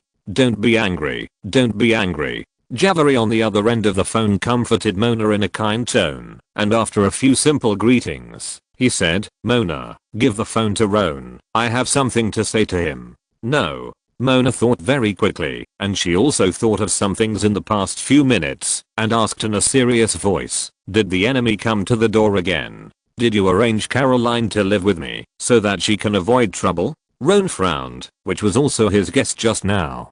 "You are worthy of being my daughter. Your reaction is so quick." There was silence for a few seconds on the other end of the phone, and then Javary's somewhat awkward laughter was heard. After praising Mona a few words, he retorted softly, "They are not enemies. There are just some minor conflicts. You should give the phone to Luo An." HMPH. Mona snorted coldly. Since the situation was special, she suppressed her dissatisfaction and handed the phone to Luo An. "It's me, Roan." Roan took the phone, kicked the dirt on the ground, and asked, "What happened?" Javary Evans on the other end of the phone chuckled and explained, "Mrs. Hanover and I are currently traveling in Australia. The day before yesterday, we ran into a few acquaintances. I had a small conflict with them when I was young. Just in case, I'll let Caroline live with you for a while." Roan chuckled and asked, "What's the just in case rate? More than 50% or more than 70%? There was silence on the other end of the phone for a few seconds, and Javary Evans said awkwardly, "It's lower. It should be around 90%.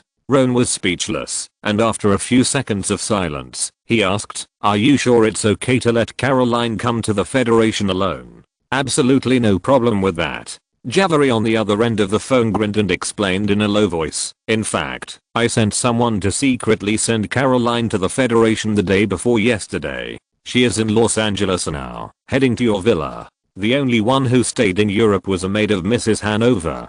6. Luo An was speechless about Javary's secret move. While secretly sighing that the other party was an old fox, he said, "Mona and I are not in Los Angeles, but in Washington, D.C. Our future workplace will also be in Washington, D.C. You can ask Caroline to come here." "What?" Javary on the other end of the phone was very surprised. He just hadn't contacted the two for a while. Why did Luo An go to Washington again? Roan chuckled and briefly recounted what happened. Finally, he concluded, after solving a small case, he was recruited to the Washington headquarters. Javary, who had worked in the field for half his life and had only been to the CIA headquarters a few times, was breathing heavily. After a few seconds of silence, he suppressed the shock in his heart and said in a complicated tone, "I'll call Caroline later." "Okay." Roan smiled and nodded. Just as he was about to return the phone to Mona, Javary on the other end of the phone suddenly said, "Wait, there's one more thing." Roan paused and took back the phone. "What else?" "Roan, Mona is your girlfriend, understand?" On the phone, Javary Evans' tone suddenly became very serious. "Caroline and Mona look alike, but she is not Mona. They are all men, and Javary is very worried that Caroline and Roan will live together for a long time and something he doesn't want to see will happen." "I know." Luo An rolled his eyes. He understood what Javary meant. He was too lazy to respond to him and returned the phone to Mona. Mona briefly exchanged a few words with Javary and hung up the phone. The two walked towards the car. Luo An thought for a moment and said, "Let's go see where there are suitable houses tomorrow and buy one." Luo An's original plan was to rent a house in Washington, D.C. for a while and then buy it at a low price when the financial crisis broke out and high quality properties were sold. Now the situation is special. It is not convenient to do many things in a rental house, so he can only choose to buy a house first. "Yeah." Mona nodded heavily and said with an unhappy face, "Let Caroline pay for the house." Luo An looked at her helplessly. Before he could speak, Mona suddenly realized and frowned. "No, if Caroline pays, then we will become tenants. We still pay for the house, but Caroline can't live here for free. The housework will be left to her." Seeing Mona counting on her fingers, Luo An was speechless and started the car to continue driving towards New York. Washington, D.C. is not far from New York. Not long after, the three arrived at Ryder's house. Familiar house, familiar people, and familiar wine, meat and barbecue grill. In the smoke of the barbecue party, Roan and Ryder hugged and laughed and patted each other on the back. "It's been a long time since we last met." Yeah, you've gained weight again."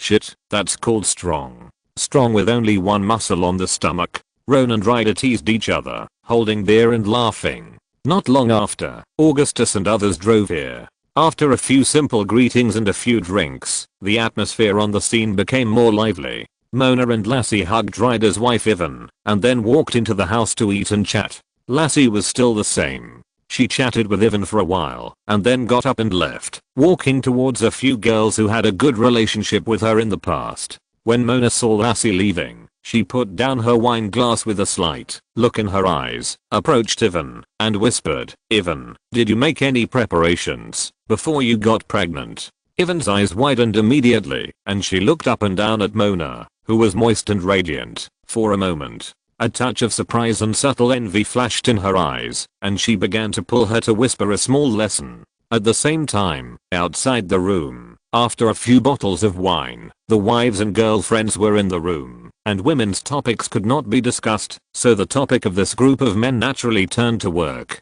Upon learning that Roan was transferred to work at the FBI Washington headquarters, everyone present was shocked. Augustus was stunned for a few seconds and suddenly burst into laughter. "Roan, well done. You are worthy of being an agent brought up by Augustus." Everyone looked at Augustus speechlessly. Rhea opened the new wine and handed it to Roan. A group of people stood up, clinked the bottles, and congratulated Roan loudly with smiles on their faces. Chapter 537 Mr. Clement's Thoughts, Luo An's Goals. The next day, Monday, noon, airport.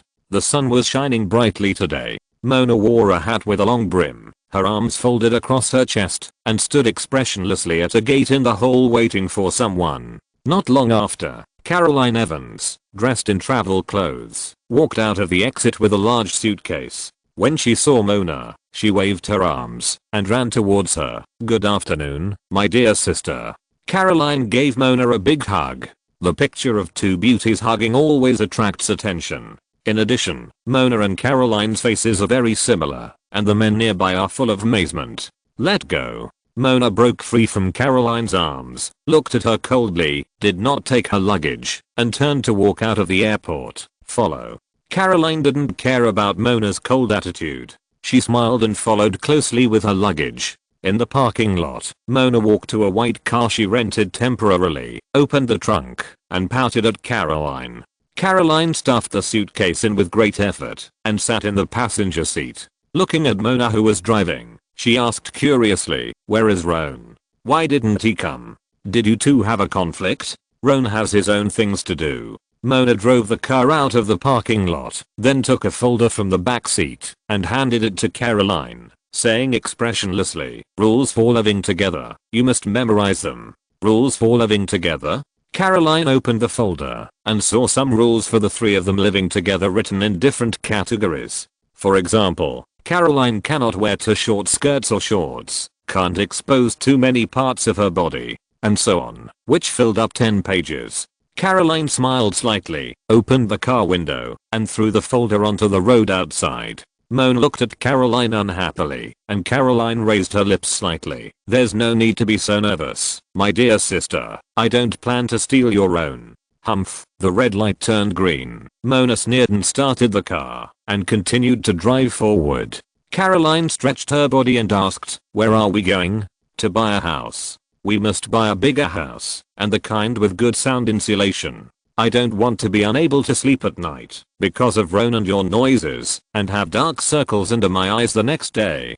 Caroline. At the same time, on the top floor of a building in Washington, D.C. This is a high-end private restaurant. You must make a reservation in advance to get a seat. The decoration style gives people the feeling that they have entered Europe in the last century. In a private room deep in the restaurant, Verines, wearing a silver dress, was communicating with the waiter in French. Roan, wearing a suit, sat opposite, boredly observing the wall lamp on the left side of the two. Not long after, the waiter nodded, bowed slightly to Luo An and the others, and turned to leave. After the door closed, Verines smiled, looked at Luo An and whispered, "The red wine braised beef in this restaurant is very special. Then I will taste it later." Luo An smiled and began to chat with Verines. After a while, the waiter brought two smaller appetizers and turned to leave. Luo An was not in a hurry to taste them because Verines took out a piece of paper from her handbag and handed it to him. "This is the personnel and department structure of the FBI Washington headquarters."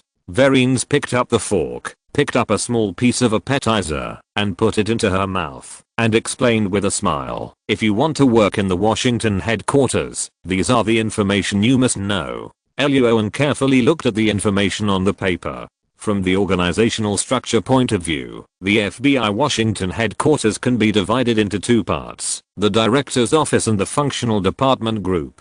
The Director's Office, including the Office of the Director of the FBI Headquarters, the Office of the Deputy Director of the FBI Headquarters, and the Office of the Director of the FBI Headquarters, is mainly responsible for administrative work. In the Functional Department Group, there are a bunch of departments, each of which is responsible for different functional work. Simply put, the former is responsible for politics, and the latter is responsible for doing things.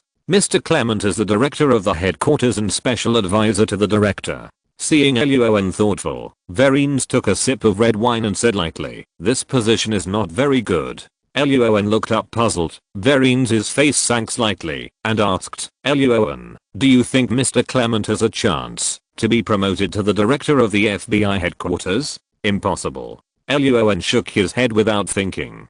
Since the death of Edgar Hoover, the presidents and the Senate of the federal government have begun to suppress the FBI. Since 1972, the term of office of the FBI director has been limited to 10 years and must be nominated by the president and confirmed by the Senate before being appointed. These are the regulations on the surface, and an unwritten rule has also been formed secretly. The director of the FBI headquarters cannot be promoted from the FBI headquarters, and an outsider must be found from the Ministry of Justice or other departments to be airlifted in. Therefore, the possibility of Mr. Clement being promoted to become the director of the FBI is almost zero. He can only reach the position of deputy director of the FBI headquarters at most. Thinking of this, Luo An had a guess, narrowed his eyes and asked, "Mr. Clement, do you want to join the Department of Justice? The Federal Bureau of Investigation, FBI, the Bureau of Alcohol, Tobacco, Firearms and Explosives, ATF, the Drug Enforcement Administration, D, the Marshal Service, the Federal Bureau of Prisons, BOP, etc. are all subordinate departments of the Federal Department of Justice. Since the position of the director of the FBI headquarters has been blocked, and the position of deputy director cannot be satisfied, Mr. Clement wants to move up again, so he can only find a way to enter the Department of Justice." "That's right." Verines nodded and looked at Luo An with appreciation. "There are only two ways to get promoted from the FBI to the Department of Justice. Outstanding political achievements, someone promoting you. Being promoted by someone is very common in the federal government. As long as the benefits are sufficient, the president can come forward to help."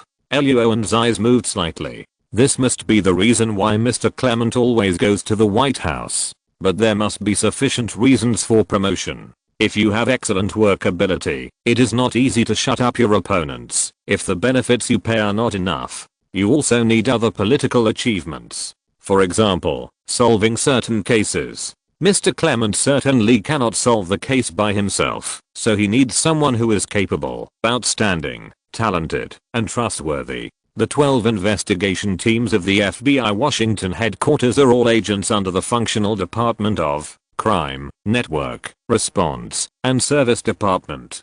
The personnel are complex and each has their own thoughts. Mr. Clement, who is in charge of the political work direction, cannot trust them, so the 13th investigation team led by Luo An appeared. Mr. Clement was promoted to the Ministry of Justice, and Luo An would naturally benefit. Promotion and salary increases one aspect, and there is a high probability that he will be transferred to the Ministry of Justice by the other party for reasonable reasons. At that time, he will continue to move up.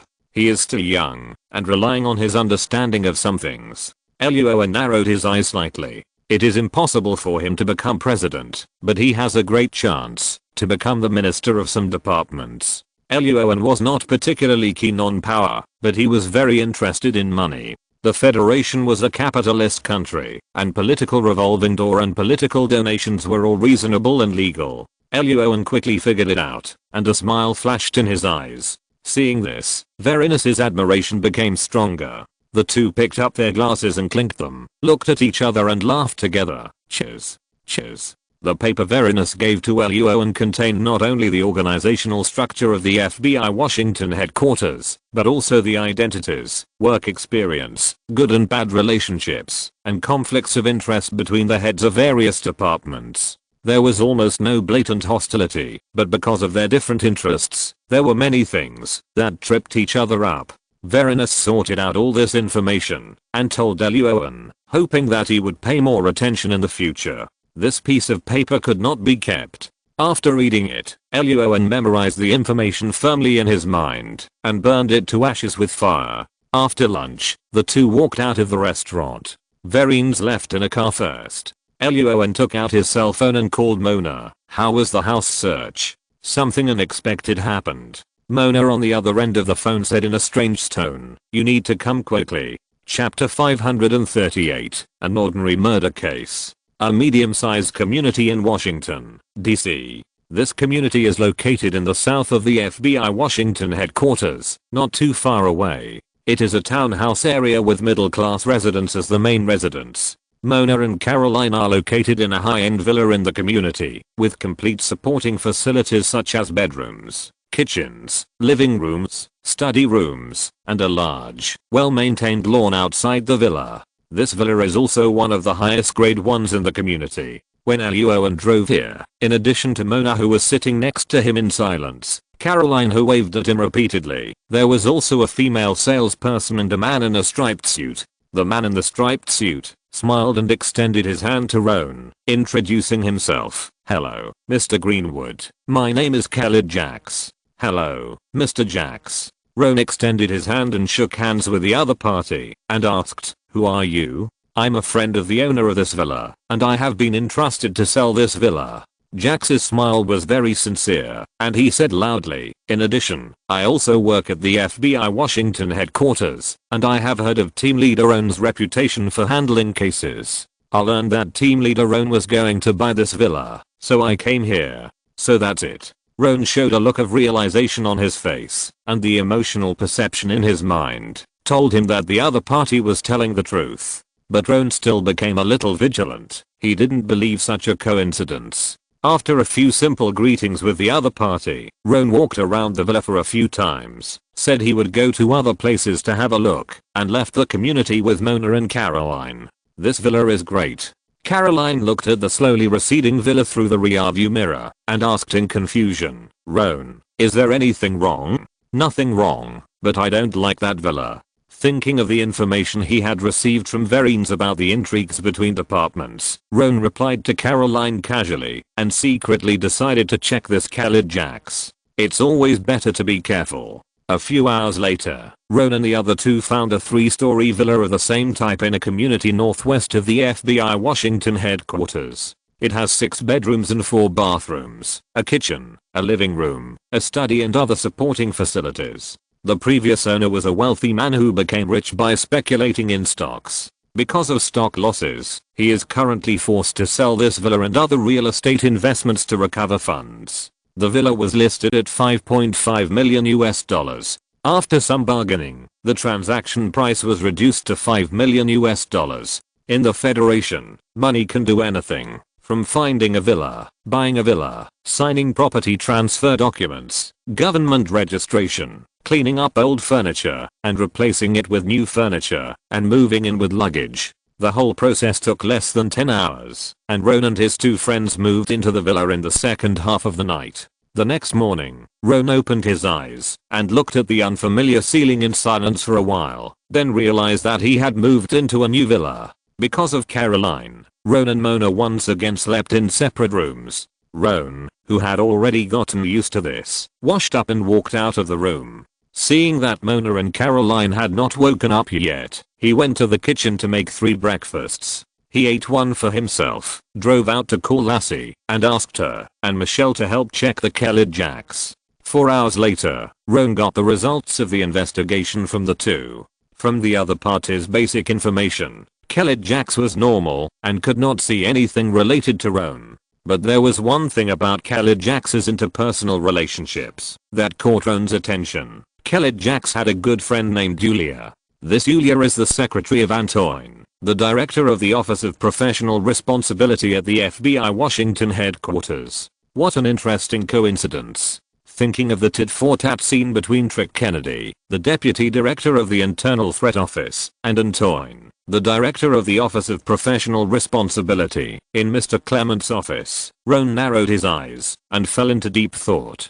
The leisure time passed in a flash. In the middle of the next month, Roan and his team walked into an area deep in the 5th floor of the FBI Washington headquarters. The 13th investigation team was officially established. The items in this area are complete, and the facilities such as tables, chairs, and computers are very complete. In addition to the team leader's office, interrogation room, conference room, etc., there is even a small rest area, which contains a coffee machine, TV, and several small recliners. Just as Mona, Michelle, Lassie, Winslow, and Chenia were sorting their personal items in their respective positions, Verines, who was wearing a grey and black women's suit and a sharp macupe, walked in. "Good morning, everyone." Verines nodded slightly to everyone, then handed the file in her hand to Roan, and said in a deep voice, "The break time is over, and investigation team number 13 needs to handle the case." "So anxious? A case on the first day?" Roan took the folder handed over by the other party, complained with a smile, lowered his head to look at the contents inside, and frowned slightly. "A murder case. Yes, it is a murder case." Half an hour later, in a park next to the Potomac River in Washington, D.C., a gray-haired park manager said as he walked, "This morning, a couple came here to run together. Halfway through the run, they decided to do some exciting activities, so they started looking for a suitable place. Then the two found this body in a hidden corner." Following the guidance of the park manager, Roan and Winslow walked to a river in the park blocked by stones. On the sand and stones on the shore, there was a male body with his head down, wearing a black jacket and brown pants. The park director pointed at the body, but didn't look at it. He said with a grim expression, "This park is federal land. According to regulations, the case is under the charge of FBI. Okay." Winslow put on gloves and began to examine the body. Roan looked around for a moment and then asked, "You said them?" "Yeah." A hint of contempt flashed in the eyes of the park director, but his tone did not change. He said, "The couple are two men." "Okay." Roan's expression remained unchanged and said, "Let them come over. I need to ask some questions." "Okay." The park director nodded and turned to look for the two frightened lovers not far away. Roan looked at Winslow and asked, "How is the body?" "Very bad. There is no relevant document. It may have been taken away by the murderer." Winslow took off his gloves and stood up. His face was not very good. "In addition, there are bloodstains and gun muzzles on the back of the body. It should have been hit by something first, and then the murderer aimed a gun at the head and fired 2 shots. Because of these 2 shots, the victim's face was smashed, and I'm afraid facial recognition cannot be done." "You hate the victim so much." Luo An frowned, looked at the time, and said, "The trace examination department will be here in 10 minutes. Let them check the victim's fingerprints and DNA, and do a ballistic test." "No problem." Winslow nodded in agreement. At the same time, the two lovers who found the body were brought over by the park manager. Luo An took out the FBI's golden badge to simply show his identity and asked, "Before you found the body, did you see anyone who looked strange, or heard any strange sounds?" "No." The two men, wearing a black and brown sports suit, shook their heads repeatedly when they heard Luo An's question. The two said that they came to this park to run very early, and there were almost no people in the park. They only saw a few men and women who got up early to run in sports who liked them. Luo An was just about to continue asking questions when Chenia and Lassie suddenly came over from a distance and whispered in Luo An's ear, "Luo An, there is a problem with the surveillance in this park."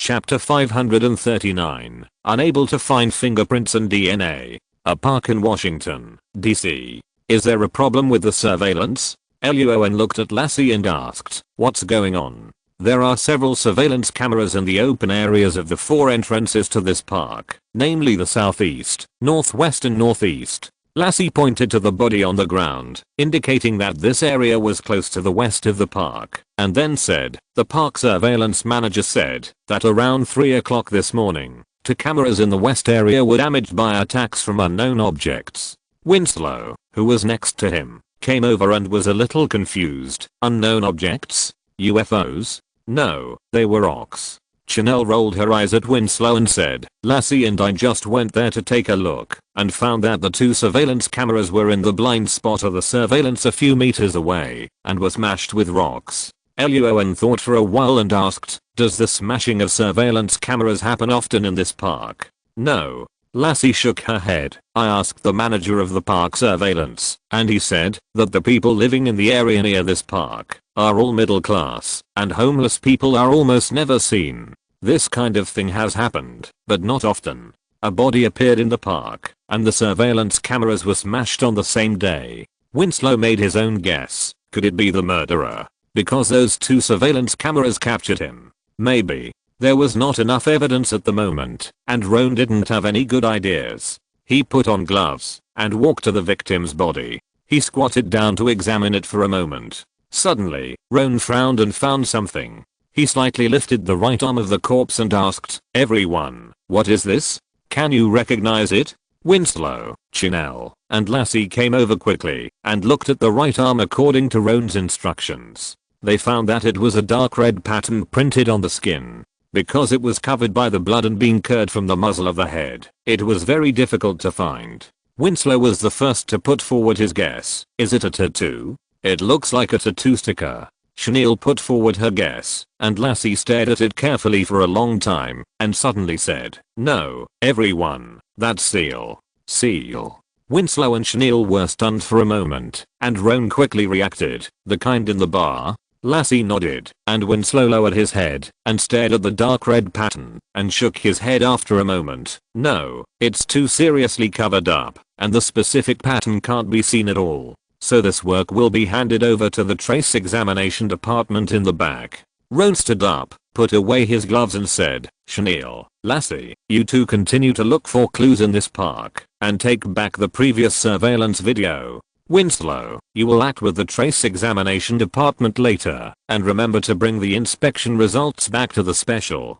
Take it back to investigation team number 13. The name of the special investigation team has become fluent, and Roan is still a little uncomfortable with the sudden change to investigation team number 13. "Understood. No problem." Winslow, Chinell, and Lassie nodded in agreement and went their separate ways. Roan walked out of the park and drove back to the FBI Washington headquarters. In the corridor, many passers-by smiled and nodded at Roan, who also smiled and nodded. It was not until he entered the elevator that his expression relaxed. Roan. The elevator reached the 5th floor, and as soon as Roan walked out, he met Antoine, director of the Office of Professional Responsibility, and his secretary. "Good morning, sir." Luo An glanced at his secretary calmly and stretched out his hand to shake hands with Antoine. The 2 exchanged a few simple pleasantries, and Antoine asked, "Are you going to investigate a case, Team Leader Luo An?" "A murder case. In this building, such an investigation could not be concealed at all." So Luo An spread his hands and complained, "But now even the identity of the deceased has not been found out. Such a small matter is definitely not a problem for Team Leader Luo An." Antoine smiled, and then he changed the subject and asked, "I wonder if Team Leader Luo An is free tonight. I know a good restaurant. How about going there for dinner?" "Sorry, I'm not sure if I have time tonight." Luo An didn't say too much, saying that he was handling a case and something might happen in the evening, and he would call him then. "Okay." Antoine smiled, shook hands with Luo An again, and walked into the elevator with his secretary. The elevator door closed. Roan narrowed his eyes, thought for a few seconds, grinned and turned to leave. In the elevator, Antoine looked at the flashing numbers and asked, "How is the investigation going?" "It's almost done." The secretary nodded and whispered, "Roan Greenwood has not done much in politics since he became the head of the special investigation team. He is not very keen on power. As for women, Roan Greenwood's private life was a bit chaotic when he was single at the beginning. Later, he only lived with Mona Evans, a loyal man." Minister Antoine smiled and continued, "So, he likes money?" The secretary nodded and briefly described how Roan earned money from various places when he led the special investigation team to handle cases. "Good." Antoine's eyes flashed with a gleam of light, and the air in the elevator gradually became quiet. The 2 did not continue to discuss this topic. At the same time, deep in the 5th floor, in the office area of the 13th investigation team, Luo An pushed the door open and asked directly, Mona, did the surveillance near the crime scene find anything? Unfortunately, nothing. Mona pushed the table with her hand, and the chair under her buttocks suddenly turned in a circle. She rested her chin on her hand and answered, not only did we not see the shadow of the murderer, but even the shadow of the victim was not found in the surveillance near the park. Michelle next to her nodded and added, it seems that the victim suddenly appeared and died in the park. Then wait for the test results of the trace examination department. Luo An unscrewed a bottle of mineral water and drank it, then wiped his mouth, briefly talked about the discovery of the seal on the arm of the corpse, and said, Mona, Michelle, the two of you check the bars in the area near the park where the crime occurred, and see which bar has the habit of using seals, sort them out in advance, and save them for subsequent comparison. At this point, Luo An paused, suddenly remembered the lunch he had had with Verinus before, and added, in addition, try to check some private parties, clubs, restaurants, etc. Okay. Mona and Michelle nodded in agreement, moved their chairs, and began to type on the keyboard.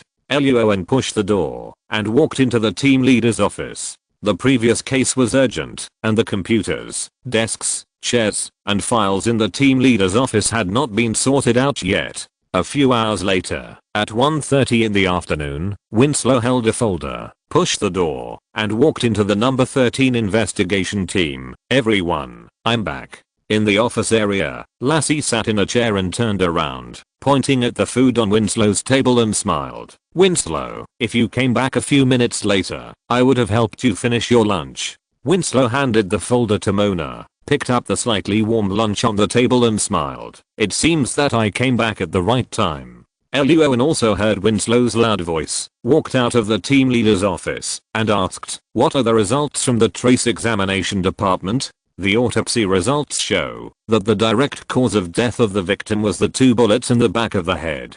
Mona opened the folder, frowned slightly, and said, ballistic testing shows that the victim's death was caused by a newly appeared black gun with no record of existence. The DNA comparison and fingerprint comparison did not produce any results, and the victim's identity could not be found.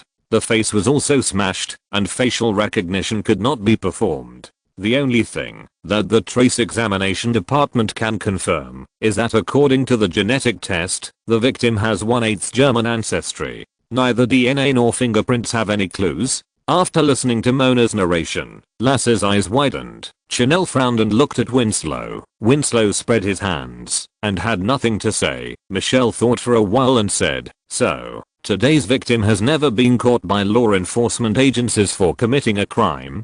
Luo An pondered for a few seconds and said, besides this, there is another possibility. If you're listening to this novel on a channel other than Fanfic World, it means they downloaded and uploaded it without effort. We cordially invite you to visit our channel, Mundo Fanfic Novelos. There you'll find the original version of this story and you can explore many other novels of various genres. We're waiting for you to immerse yourself in a world of incredible novels. Chapter 540, The Cleanest Victim. The FBI's internal database can only find fingerprints and DNA of people who have been imprisoned for crimes and those who have undergone relevant tests. It is very difficult for the FBI or other law enforcement agencies to find ordinary people who have not been arrested by law enforcement agencies for crimes and have not undergone relevant tests when they first find each other. Hearing Roan mention another possibility, Michelle and Winslow were both stunned. Chanel and Lassie were the first to react, frowning and saying, you mean, there is a problem with the victim's identity? Mona also thought of this, and suddenly became a little excited, guessing, could it be, that the victim's information was deliberately hidden by a certain department or someone? Thinking of Mona's habit of using computers to invade various department systems, Roan's mouth twitched, waved his hand and said, don't worry about it for now. Mona, is there any information about the seal in the folder? Mona lowered her head. I'll look for it. On the last page. Winslow next to her suddenly raised his hand and said, the trace examination department used some reagents I can't understand to restore the pattern on the victim's arm. It was a red heart with 2 small horns on it. There were 2 designed artistic letters in the heart, which looked like a K and an S. Mona turned the paper in the folder to the last page, pursed her lips at the picture of the pattern on it. Roan turned his gaze to Michelle, and Michelle looked from afar. I'm sorry, Mona and I found a lot of bars that stamp people, but none of them have similar patterns. What about private parties, clubs, and restaurants? Mona closed the folder and looked up and answered, we can't find some private organizations, and the ones we can find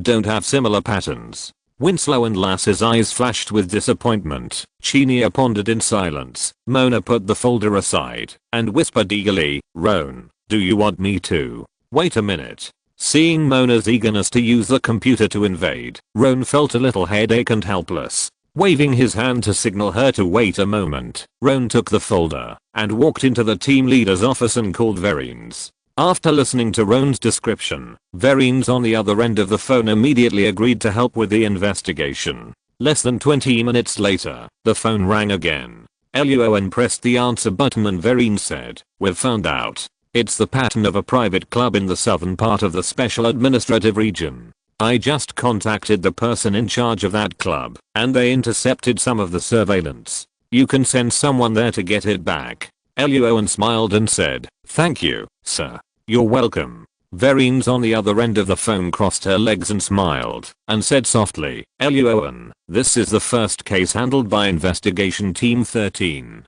We must work hard to investigate. If you encounter any problems, remember to call me, or Mr. Clement in time. I understand. Luo An understood the subtext of Verines' words. My thighs are always there, and immediately agreed with a smile. After hanging up the phone, Roan walked out of the office, handed the folder to Mona, and said, the source of the seal has been found out. Chanel, Lassie, the two of you go to this location in the southern part of the special zone and retrieve the surveillance. Okay. Chanel and Lassie looked at Roan in surprise, nodded and agreed to leave immediately. Winslow and Michelle were also a little surprised. Only Mona sighed, and her keyboard typing became a little weaker. More than 40 minutes later, Chanel and Lassie held a laptop and hurried back to the office area. Lassie handed the computer to Mona. Mona simply operated it for a while and soon played the surveillance video provided by the club manager. The surveillance video was very short, less than 30 seconds, and there was only one scene in the picture, which seemed to be at the entrance.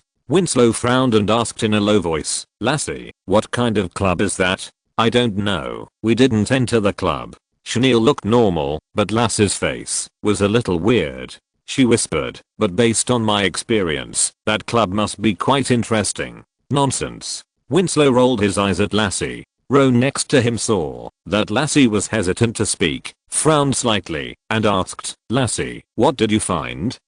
Lassie was silent for a moment, then pulled Roan to a place where no one was, and whispered, Roan, do you remember the first missing case we investigated together? Roan thought for a while and asked, you are talking about Sabina, chapter 20, the case where the husband and wife played their own games. Lassie nodded and whispered, the private club that Chanel and I just went to has the same smell as the entertainment center that Sabina went to. Thinking of the entertainment center full of lewd music, men and women playing in chaos, and toys and whips everywhere, Luo An was silent for a while and asked a question. You just said that you and Chinia didn't enter the private club? Believe me, Luo An, the smell I said is not the taste, but the atmosphere. Lassie put her hands on her hips, her expression serious, and said with some pride, over the years, I have been to many venues and have rich experience. Chinia is definitely not better than me in this regard. 6. Luo An was silent and didn't know what to say, so he patted Lassie's shoulder. Just then, Mona shouted in the distance that she had discovered something, and the two hurried over. This is the sports car that the victim drove that night. Mona adjusted the position of the surveillance video playback a few times, and the picture showed the victim driving to the gate of the club and handing the car keys to the doorman. I checked the information of the sports car, and it came from a car rental company. Mona's 10 fingers quickly tapped on the keyboard, her eyes becoming brighter and brighter. Finally, a big head photo of a man suddenly popped up on the computer screen, and she smiled. The person who rented the car is him, Nokdik Prag. Well done. Luo An praised Mona loudly, and then asked, what does this guy do? I don't know, but it must be a private job. Michelle next to him tapped on the computer keyboard a few times and added, Nockvick Bragg, 40 years old this year, has a wife and no children, and lives in an ordinary community in the northeast of Washington, D.C. There is no work record, but his bank account has regular deposit and withdrawal records, and the amount of money each time is not much, just below the red line. That will be investigated by the eyes. Luo An then asked, what about the criminal record? Clean as a piece of white paper. Mona's 10 fingers flew on the keyboard for a few seconds, looking at the information she found, and said meaningfully, a man who has lived for 40 years has not even a speeding ticket or a record of running a red light. How rare are law-abiding federal residents. Roan's eyes flashed, and he patted Chinia on the shoulder. Chinia, come with me to talk to the widow of Mr. Nockvick Bragg. Winslow, Lassie, Mona, Michelle, you guys investigate where Nockvick went, and who he met after leaving the club last night. Understood. As the political center of the Federation, Washington D.C.'s economy, culture and other levels are at the forefront of the Federation, and so is its consumption level. Ordinary people live under great pressure here. In the northeast of Washington D.C., in a community mainly inhabited by ordinary people, Roan and Chinia rang the doorbell of a small red apartment. Soon, a female voice rang from the apartment. Who is this? Hello, FBI. Roan took out the FBI gold badge from his pocket and shook it. There was silence in the apartment for a few seconds, and the door slowly opened. A white woman in her 30s, wearing dark blue clothes and brown hair, motioned the two to come in and asked, please come in. What do you want to talk to me about? Or do you want to talk to Nockvick? My husband is not here. He has received an order and has been out of town for the past few days. Luo An and Chinia looked at each other and asked, excuse me, what is Mr. Nockvick's job? He is a taxi driver. Chapter 541. Spy? Stand him up. Arrest him. Impossible. In the small apartment, his wife McKinley saw the photo in the screenshot of the surveillance video, threw it back on the table, shook her head and said loudly, impossible. He is definitely not my husband Nockvick. Luo An glanced at Chinia without saying anything. Chinia moved her chair and sat next to McKinley and asked in a low voice, McKinley, have you been in contact with your husband in the past 8 hours? No, but Nockvick goes out to drive for others, to make money every once in a while. Because we are worried about being deducted money in the middle of the trip, we basically don't call each other. This has happened many times, and I'm used to it. As she spoke, McKinley's voice became smaller and smaller, and her eyes became redder and redder.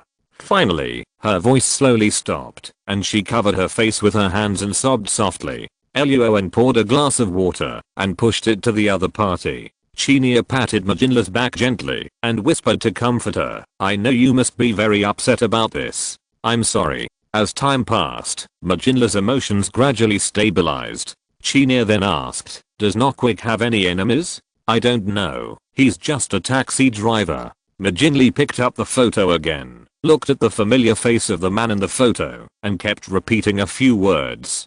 Luo An whispered, Ms. McKinley, if you want to find out who killed your husband, the best way is for you to tell us all the information you know. McKinley's mouth moved slightly when she heard it, and she seemed to want to say something but stopped. Seeing this, Luo An took the tissue and put it in front of her, and then added, Ms. McKinley, we are on the same side as you in finding the murderer. After a long silence, McKinley took the tissue and wiped her tears and said in a choked voice, sometimes I do suspect that Nockvick has a secret, but I don't intend to ask because I can see that his secret has nothing to do with women. He didn't go to find other women. Chinia patted McKinley's back gently and asked, what secret? Can you tell us?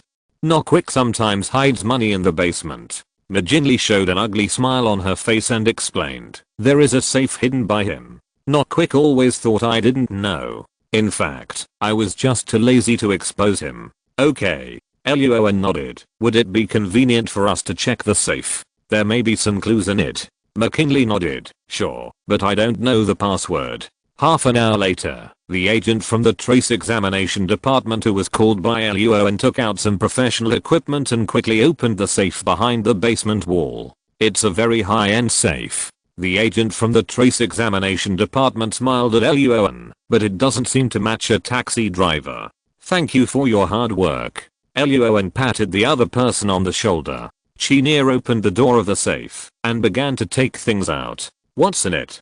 Dollars, euros, pounds. Each bundle is about 10,000. Chinia put a dozen bundles of money aside and complained. Did we find a spy? If it's a spy, there must be passports or weapons. Luo An picked up the coins and looked at them casually and asked, are there any other things in the safe? There is also a locked metal box. Chinia handed the box to Luo An, bent down to look at the situation in the safe, stood up and shook his head. No more. Okay. Outside the metal box, there was a small padlock that is the most common on the market. Just as the agent of the trace examination department was about to take the tools, Luo An had already opened the lock with a wire he found at random. The agent of the trace examination department was stunned and looked at Luo An with a surprised face. Luo An handed the padlock to him and smiled, then opened the metal box. Chinia stretched his neck to look inside the box and found that there was only a mobile phone and a key inside, and nothing else. Chinia picked up the key and looked at it. He was silent for a few seconds and said, why does it feel like we are playing a problem-solving game? This key is asking us to find a treasure chest next. Maybe there may be some big reward in the treasure chest. Luo An replied casually, picked up the phone and the box, and looked at it. He pondered for a few seconds, took his men to clean up the scene, and drove back to investigation team number 13. Winslow, Lassie, you two go check this key and see if you can find anything. Back in the office, Roan handed the key to Winslow and Lassie, then handed the phone to Mona and said, this is up to you. No problem. Mona took the phone and plugged the data cable into the computer. Roan and Chinia sat down to rest. Just after taking a few bites of food, Mona said, everyone, there is a lot of information in this phone. Roan took a bite of the hamburger and moved his chair to Mona's side. What do you mean? First of all, the memo. The owner of this phone actually kept an account book in the memo. Mona showed Roan the computer screen, which was full of digital records of income and expenditure. He couldn't reach the end, even after scrolling down for a long time. The most recent record was 3 days ago, income plus 10,000. Roan took a closer look. There were only income and expenditure in the account book, no specific reasons, and he couldn't see the source and destination of the money at all. Chinia glanced away and asked, apart from this account book, are there any other clues? At 8:30 this morning, someone sent a text message to the owner of this phone. Mona tapped the keyboard a few times, and a text message appeared in front of the two of them. Are you ghosting me? After seeing the content of the text message clearly, Chinia was refreshed and said, the victim Nokwit died in the early hours of this morning, and the person who sent this text message doesn't seem to know about it.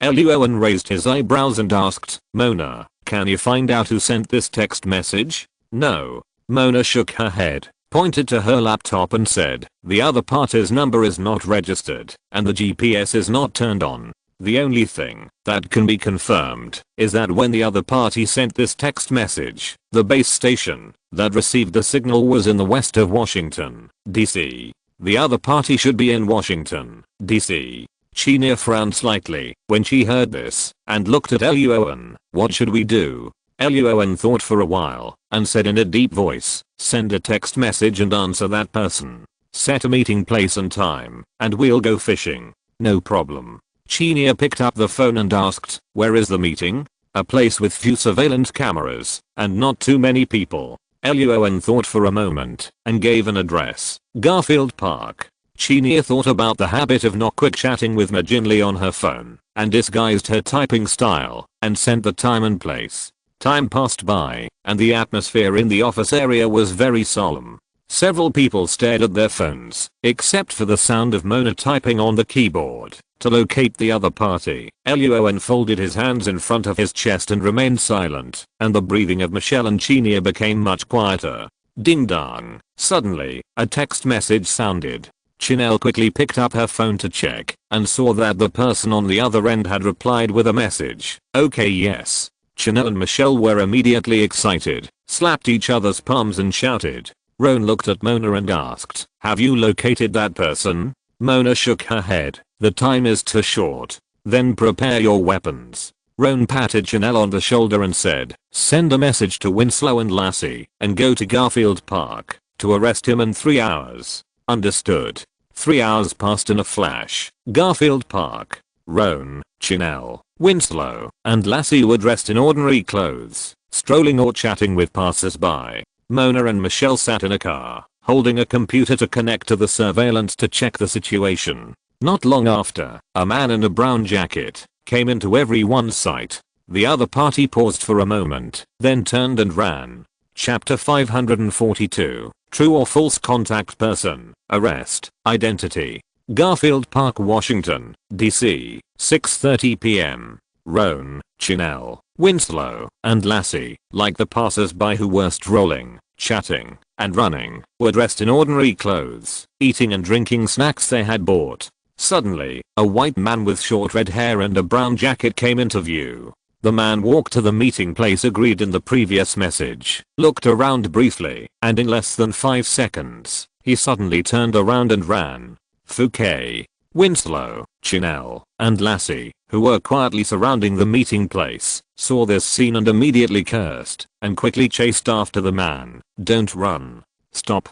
The man in the brown jacket ran very fast, and there were many passers-by in the park. He pushed down several passers-by as obstacles while running, and actually escaped from the encirclement of Winslow, Chanel, and Lassie. The passers-by at the scene were confused, and didn't understand what was going on. While they were screaming, they all ran to the side, to make way for the running crowd in accordance with the rule of living in the Federation, and not meddling in other people's business. Because she was worried about accidental injuries, and couldn't shoot for the time being, Lassie immediately shouted, and ran to the side. "I'll go to the left. Leave the right to us." Chenier and Winslow quickly replied, and then ran to the right quickly, ready to block the escape route of the man in the brown jacket. In the car not far away, Mona and Michelle, who were responsible for monitoring the scene, heard Lassie's description of the scene, and made a gesture to get out of the car to help. At this moment, Luo An's order suddenly sounded in the communicator beside their ears. "Mona, Michelle, you go to the rockery on your right."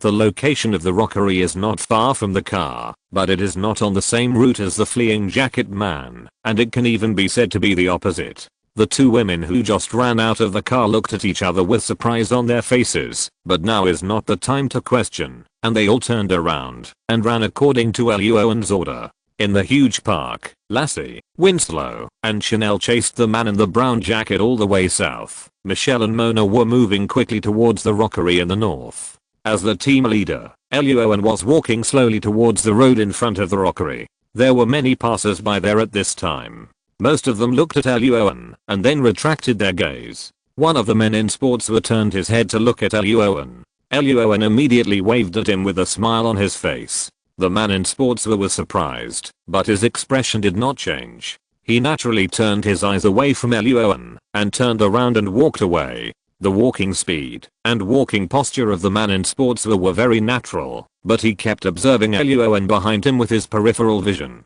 Seeing that Luo An was following him without turning, and his speed was getting faster and faster, and the distance between him and him was getting closer and closer, the man in sportswear's face suddenly darkened, and he quickly increased his speed. After turning a corner, the man in sportswear saw Mona and Michelle running in this direction not far away. His face suddenly became even uglier, and he was about to turn around and walk towards another path. At this moment, a hand suddenly rested on the man in sportswear's shoulder, which scared him. Luo An, the owner of the hand, chuckled and asked, "Hello, I have something to talk to you about. This guy is so fast. Why did he run behind me?" Exclamation mark. The man in sportswear took a breath to suppress the shock in his heart and asked in a calm tone, "Did you find the wrong person?" While speaking, the man in sportswear's eyes flashed, and he turned quickly, making a palm with his right hand, preparing to grab the hand on his shoulder, taking advantage of the momentum to suppress and capture the man behind him, taking away the other's weapon, and then leaving here quickly before the two women ran here. The plan was made by the man in sportswear in the blink of an eye, and the man in sportswear was not panicked. He had experienced many similar things, but they all ended with his success. He was experienced enough, and today would be no exception. The moment he grabbed the hand on the shoulder, The corner of the man's mouth rose, and he turned around a little faster. It only took a few seconds for his plan to succeed. The man in sportswear turned around and suddenly stopped moving, freezing in place, because a black muzzle of a gun appeared in front of him. Man in sportswear, Luo An, held a Glock 18 in his hand, with a sunny smile on his face, and asked, "What are you doing?" I *%. For a moment, the man in sportswear was full of greetings to Luo An, but he was not panicked, just pretending to be terrified on his face. "I should be the one asking you this. What are you doing? I have money in my pocket. I can give it all to you." While speaking, the man in sportswear calculated the running speed of the two women, and determined that they should be very close to here, so he suddenly reached out and grabbed the pistol in front of him, ready to snatch the weapon by surprise, and then knock the other party down and leave the area. Bang! The next second, when the man in sportswear stretched out his hand, Luo An was faster than him and punched him in the stomach. When the man in sportswear fell backwards uncontrollably due to the huge force, Luo An took out handcuffs from his waist and handcuffed the man's right hand, raised his feet, and wrapped them around him to force him to fall to the ground, handcuffed the man's left hand with the other hand, pressed his knees behind the man, and firmly controlled him to lie on the ground. The whole process was simple and fast. Mona and Michelle, who were running towards here not far away, had their eyes wide open. The two women felt that they just blinked, and Luo An locked a man on the ground. The man in sportswear who was pressed on the ground was even more shocked. He struggled madly in disbelief and cursed, "Damn it. Who are you? Just wait. I'm going to find someone to complain about you." *%. A few seconds later, Mona and Michelle finally ran here. The two women calmed down their breathing. Mona asked first, "Who is this guy? I don't know his name." Luo An smiled and pressed the other person so hard that he couldn't move. He replied, "But he is the real target of our contact through mobile phone text messages." Since coming to this park, Luo An has been turning on the emotional perception in his mind. The perception distance has been improved before, allowing Luo An to check the situation near the scene at all times whilst rolling. When the man in the brown jacket appeared, Luo An found that the other party's emotions were only confusion and tension, which was definitely not the emotion that a contact person should have. After the other party ran, Winslow and others quickly followed. Most of the passers-by were panicked and confused. Only the man in sportswear near the rockery was not panicked at all, and even had a feeling of as expected.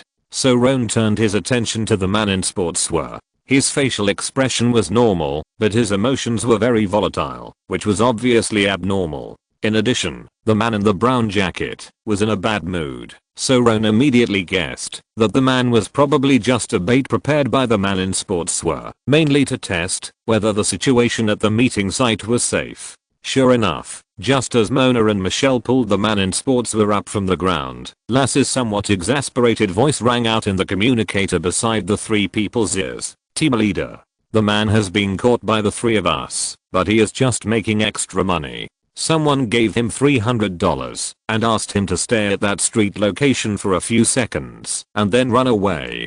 The person who gave him the money hid his appearance, and this guy didn't know who the other person was." Roan bent down to examine the man in sportswear, took out a pistol from his pocket, and smiled and answered Lassie, "It doesn't matter. The person who gave him the money has been caught by me." "What?" Lassie, Winslow, and Cheney on the other end of the communicator were immediately surprised, but Roan didn't explain too much, just ordered them to take the man to the car first. After shutting down the communicator, Luo An shook the pistol he found on the other party and said with a smile, "Do you want to continue pretending to be stupid?" The man in sportswear stared at Luo An for a while and said, "I want to see your superior.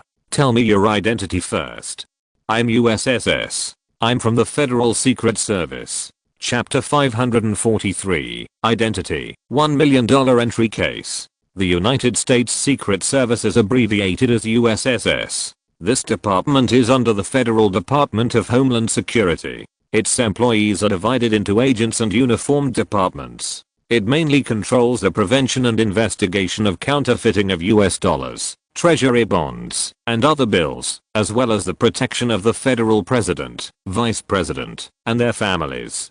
40 minutes later, in the meeting room of the 13th investigation team, Roan and Vereen sat in the center chairs. Winslow and Chini stood behind them, and the expressionless man in sports was sat opposite them. On the conference table, Mona's laptop was placed in front of Roan and Vereen's, and the screen was showing the identity information of the man in sports were Ali Joe Moore. Roan looked at the information that could be found on the other party and smiled. A very rare name. Ali Joe ignored Roan. He turned his eyes to Verinus and said, "I will not answer any of your questions until my direct superior comes." Verinus's macupe was very cold, and she looked even colder when she was expressionless. She opened a folder and threw it to Ali Joe opposite her. "This is the order signed to you by the superior above your direct superior." Ali Joe was just an ordinary senior agent in the USSS Secret Service. His superior was the agent team leader, but Verinus did not have the other party's contact information, so she directly called the agent team leader's superior, that is, a certain director.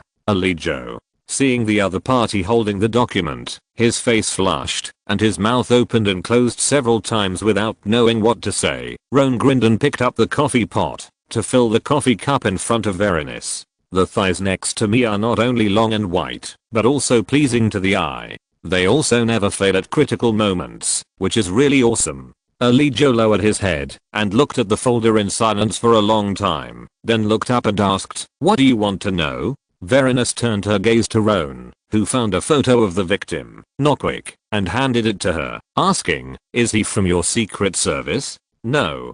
Ali Joe shook his head and replied, "Noquick used to participate in the investigation and training of the Secret Service, but he did not persist to the end, so he switched to become an informant for our Secret Service." "You are Noquick's superior? Are you responsible for contacting him?" "To be more specific, it's been me for the past 5 years." Ali Joe licked his chapped lips and replied, "His original superior was promoted in the Secret Service, so Noquick transferred to my subordinates." Thinking of the safe found before, Roan asked, "Did all the money in the safe come from your Secret Service?" "Yes." Ali Joe nodded. "Noquick is a very good informant, so his previous contact was able to solve so many cases and be promoted so quickly. Because of this, Noquick has always received the highest level of informant fees." "Okay." Winslow next to him thought for a moment and then asked, "So, Noquick was killed because his identity as an informant was exposed?" The word informer is often combined with informer and betrayer in the Federal Cultural Station, and the identity is not well received. Noquick is also an excellent informant who makes a lot of money with this identity. Who knows how many people want to kill him? "That's possible." Roan nodded, looked at Ali Joe, and said, "The question now is, what exactly was Noquick investigating before he was killed?" Seeing Roan's gaze, Ali Joe was silent for a moment, his face gloomy, and replied, "Sorry, I don't know." "What?" "I really don't know." Ali Joe's face was not looking good, and he explained, "A month ago, Noquick contacted me and said that he had discovered a big case, but he needed some funds to investigate the case. He didn't have enough money, so he borrowed some from me." "How much is it?" $0.600,000 US dollars. Seeing that Winslow and the other two looked at him with a slightly strange look, Ali Joe quickly explained, "That's my own money. I saved it for so many years." Noquick had found him before and said that, as long as he solved this case, he could make a lot of money, and Ali Joe would be promoted 100%. Ali Joe pondered for a while, considering that Noquick had hardly made any mistakes in so many years, and was extremely reliable. He finally agreed, and lent the other party the money a week ago. In addition to Ali Joe's $600,000, Noquick also took out a large part of the informant fees he had accumulated over the years, nearly $400,000. The two together amounted to nearly $1 million, just to solve the big case mentioned by Noquick. Winslow looked at Ali Joe with disbelief. "You took such a large sum of money, $600,000. But you don't know what case Noquick is investigating?" "I really don't know." Seeing Winslow doubting him, Ali Joe's veins bulged, his face was as ugly as it could be, and he said, "After Noquick got the $600,000, I lost contact with him. This week, I asked people to pay attention to the situation of Noquick's wife McKinley. Prevent her from leaving the Federation. Last night, Not Quick finally sent me a message and agreed to meet me at a certain place. But I waited for a long time and Not Quick didn't come, so I sent him a message to ask about the situation. Winslow and Chenia looked at each other with doubts on their faces. They still didn't believe Alijo's explanation. Alijo was so anxious that he was restless and his face flushed. Roan narrowed his eyes slightly, took a sip of coffee. Through emotional perception, Roan determined that the other party was telling the truth. After thinking for a moment, he figured out the whole story. A month ago, Not Quick found a big case, but because of lack of money, he could not investigate, so he found Alijo. Because the amount was large, Alijo thought for a long time and agreed to Not Quick a week ago. Not Quick, who got the money, told his wife McGinley that he was out driving for someone, but he was actually investigating the case. McGinley and Alijo lost contact with Not Quick from then on. Last night, Not Quick, who had been out of contact for a long time, sent a message. It may be that he found some clues, or it may be other reasons. In short, he asked to meet with Alijo. But Alijo waited in vain for several hours because Not Quick was killed in a park beside the Potomac River in the early morning. It requires $1 million to be qualified to enter the case for investigation. Roan put down the coffee cup, a strange color flashed in his eyes, and waved his hand to let Winslow and Chenia take Alijo out of the meeting room. The door of the conference room was closed. Verine's tense and cold face slowly softened, and she asked softly, "Roan, what do you think? The case is a bit complicated." Roan spread his hands. The private club that Lassie and Chenia could not enter, the $1 million case handling funds, and Not Quick's lifeless death all revealed that the situation behind this matter was unusual. How to investigate is Roan's job, but whether to continue the investigation. Roan picked up the coffee pot again, filled Verine's coffee cup, and then looked at the other's mature and charming face, silent.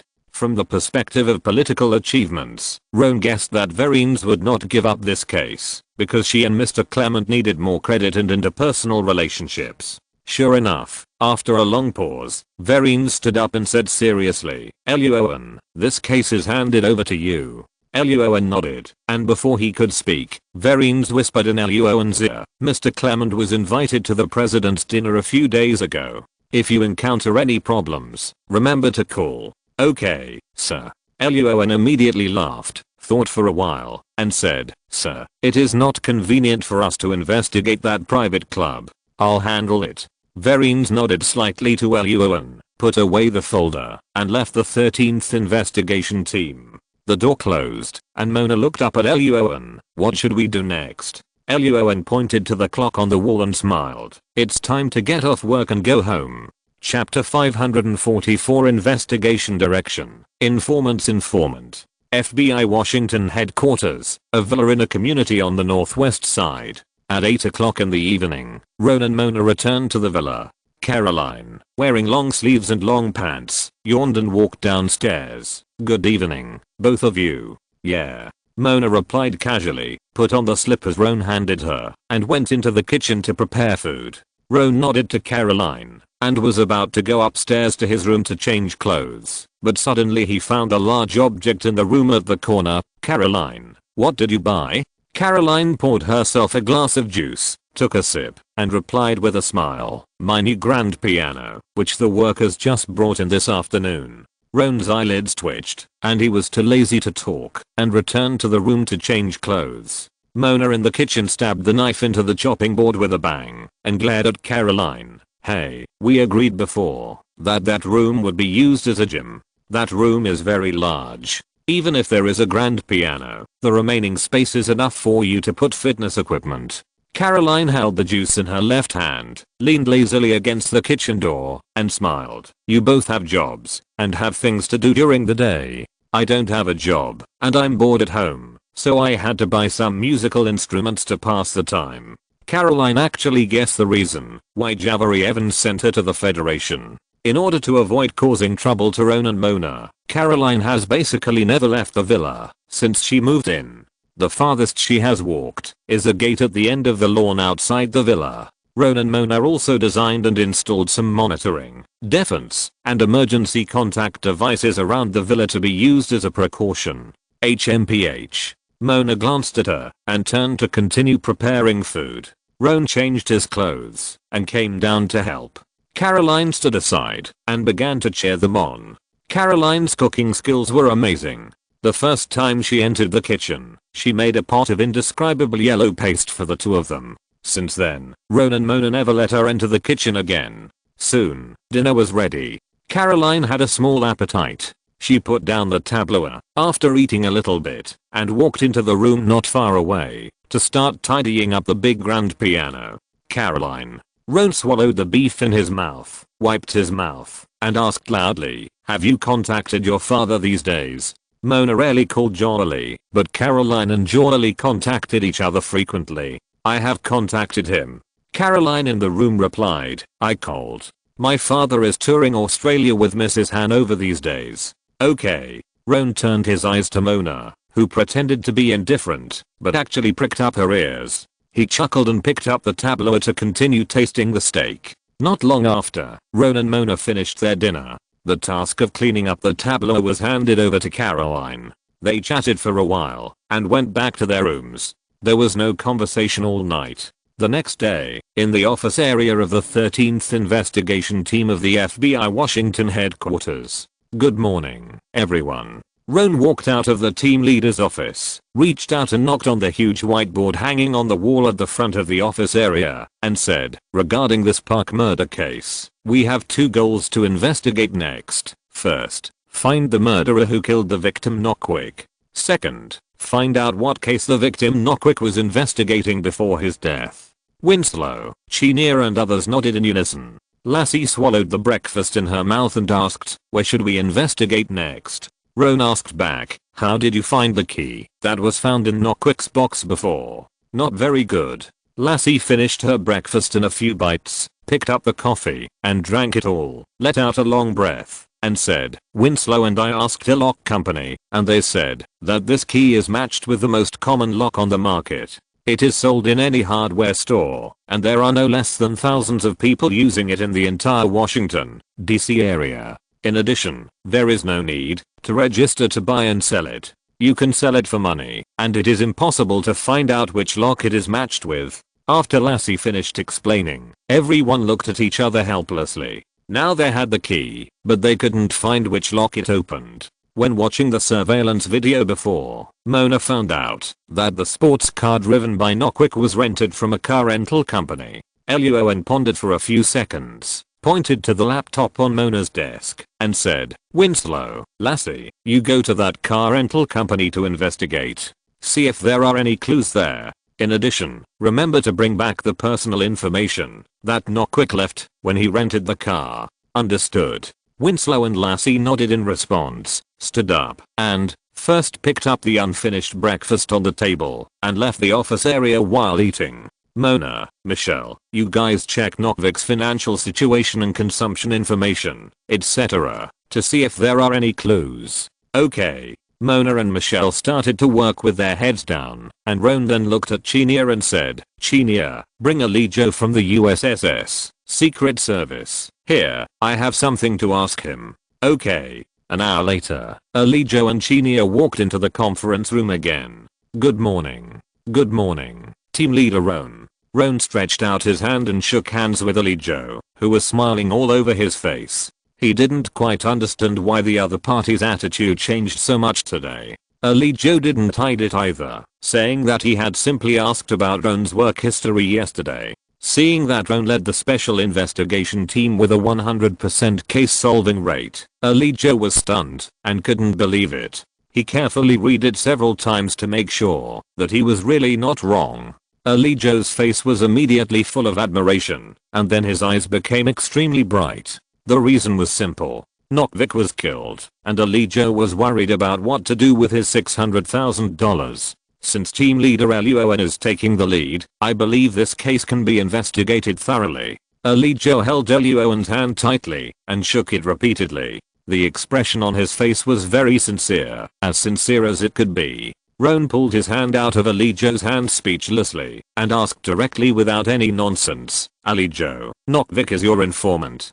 Do you know anything else about him? For example, For example, the source of his weapons, his spending habits, where he often goes, and other similar information. Ali Joe now has almost nothing to say to Roan. He pondered for a long time and said, when investigating a case before, Nockvik said that he had an informant who had a good relationship with him. Nockvik got a lot of information from that informant. The informant's informant. Chenia's eyes flashed with something strange, and Roan asked, what's the informant's name? What does he do? The name seems to be Berend. Ali Joe frowned and lowered his head, trying to recall the conversation at that time. Suddenly, he clapped his hands and raised his head. His eyes lit up and answered, he works in a maintenance company and is an electrician. More than 10 minutes later, Mona found Nockvik's informant. She pointed to the information on the computer and introduced, Berend, 49 years old, single, has little savings, likes to drink, and basically spends all his wages on street women. Because he didn't pay for the ticket and got in a fight with someone after drinking, he was detained in the Metropolitan Police Department in Washington, D.C. 3 days ago, and he is still in there. X3. Michelle, Ali Joe, and Chanel were speechless. Roan raised the corner of his mouth. Why did the Metropolitan Police say he was singing without paying? Chanel, come with me. We will go to the police station and talk to this talent. No problem. At the Metropolitan Police Department, Roan and Chanel took out the FBI's gold badges and soon met Berend in an interrogation room in the corner. FBI? Upon hearing the identities of Roan and Chenia, Berend sat in the chair with surprise on his face. I just had a fight and have no money to pay. Why are you FBI looking for me? Is that guy dead? It has nothing to do with your fight. Roan pushed the photo of Nockvik and the key to him. When Berend saw the photo clearly, his pupils shrank suddenly. Chapter 545. Clues to the key. Night Watcher. Roan, who was observant, noticed the change in Berend's eyes, smiled and said, it seems you know something. Because he had been locked up for a few days, there was still alcohol, body odor, vomit, etc. on his body, making the smell of Berend very complicated. Hearing Roan's words, he frowned slightly, scratched his scalp, a stream of snow fell, and asked back, what's wrong with Kevin? Kevin? Roan and Chenia looked at each other, discovered the problem in each other's words, and asked calmly, he's dead. What was the cause of death? Mr. Berend, we are interrogating you now. Roan tapped the table lightly, pretending to be unhappy. Do you know the situation of this key? I know, but I don't want to tell you. Berend grinned, revealing a slightly messy yellow teeth. Unless you help me pay the guy who was beaten, and then let him withdraw the lawsuit against me. You are too greedy, Mr. Berend. Chenia's face was slightly cold. Roan laughed, leaned back and crossed his legs. It's just a piece of information, not worth the price. Then what do you want to exchange? A cleaner cell, a clean shirt, and a chance to take a shower. Not enough. Add 3 packs of cigarettes. 1 pack. 2 packs. Half a pack. 5. Half a pack. Just half a pack. Deal. Seeing that Luo An was talking less and less, Berend was stunned for a moment, and quickly stopped him and agreed. Chenia looked at Luo An with amusement, who was full of disdain, and gave him a thumbs up without making a sound. With a cold expression on his face, he opened the small notebook, and said in a deep voice, go ahead. Kevin is a friend I met when I took a taxi. We have a good relationship. He often drives me to vote, to find women to drink. Seeing that he almost admitted the crime, Berend quickly changed his words. Luo An knocked on the table and said seriously, we are not interested in your lower body. Tell me about the key. That is the key of a rental warehouse. Berend breathed a sigh of relief and said, once, Kevin and I went out for a drink, and Kevin's key was broken. I asked someone to fix it for him. Good. Luo An nodded with satisfaction. Where is that warehouse? I don't know exactly where it is, but I know that the warehouse company is in the northwest of the special district. Warehouse company, a special industry existing in the Federation.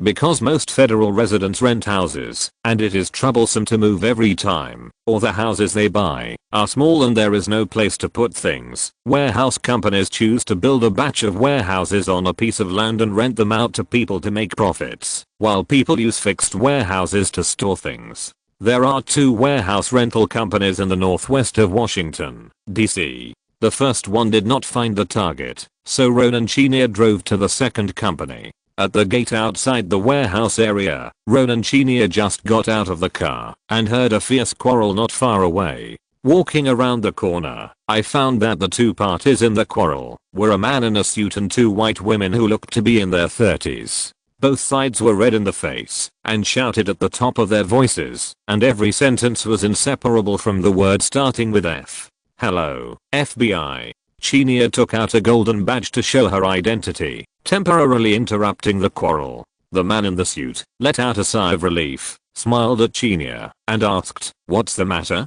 Chinia handed him the search warrant, then showed him Nockwick's identity information, and said, "We need to check the warehouse he rented here." "No problem." The man in the suit was the manager of the warehouse. He quickly walked into the office not far away, found the warehouse rented by Nockwick, took Ron and Chinia over, and opened it with the key. The warehouse here is similar to a container. The moment the door was opened, Chinia immediately walked in with a flashlight. Not far away, two middle-aged women walked over here again angrily. Seeing this, the manager cursed in a low voice. Ron asked, "What's the matter with you?" "Their father is dead, and they insist that I killed him."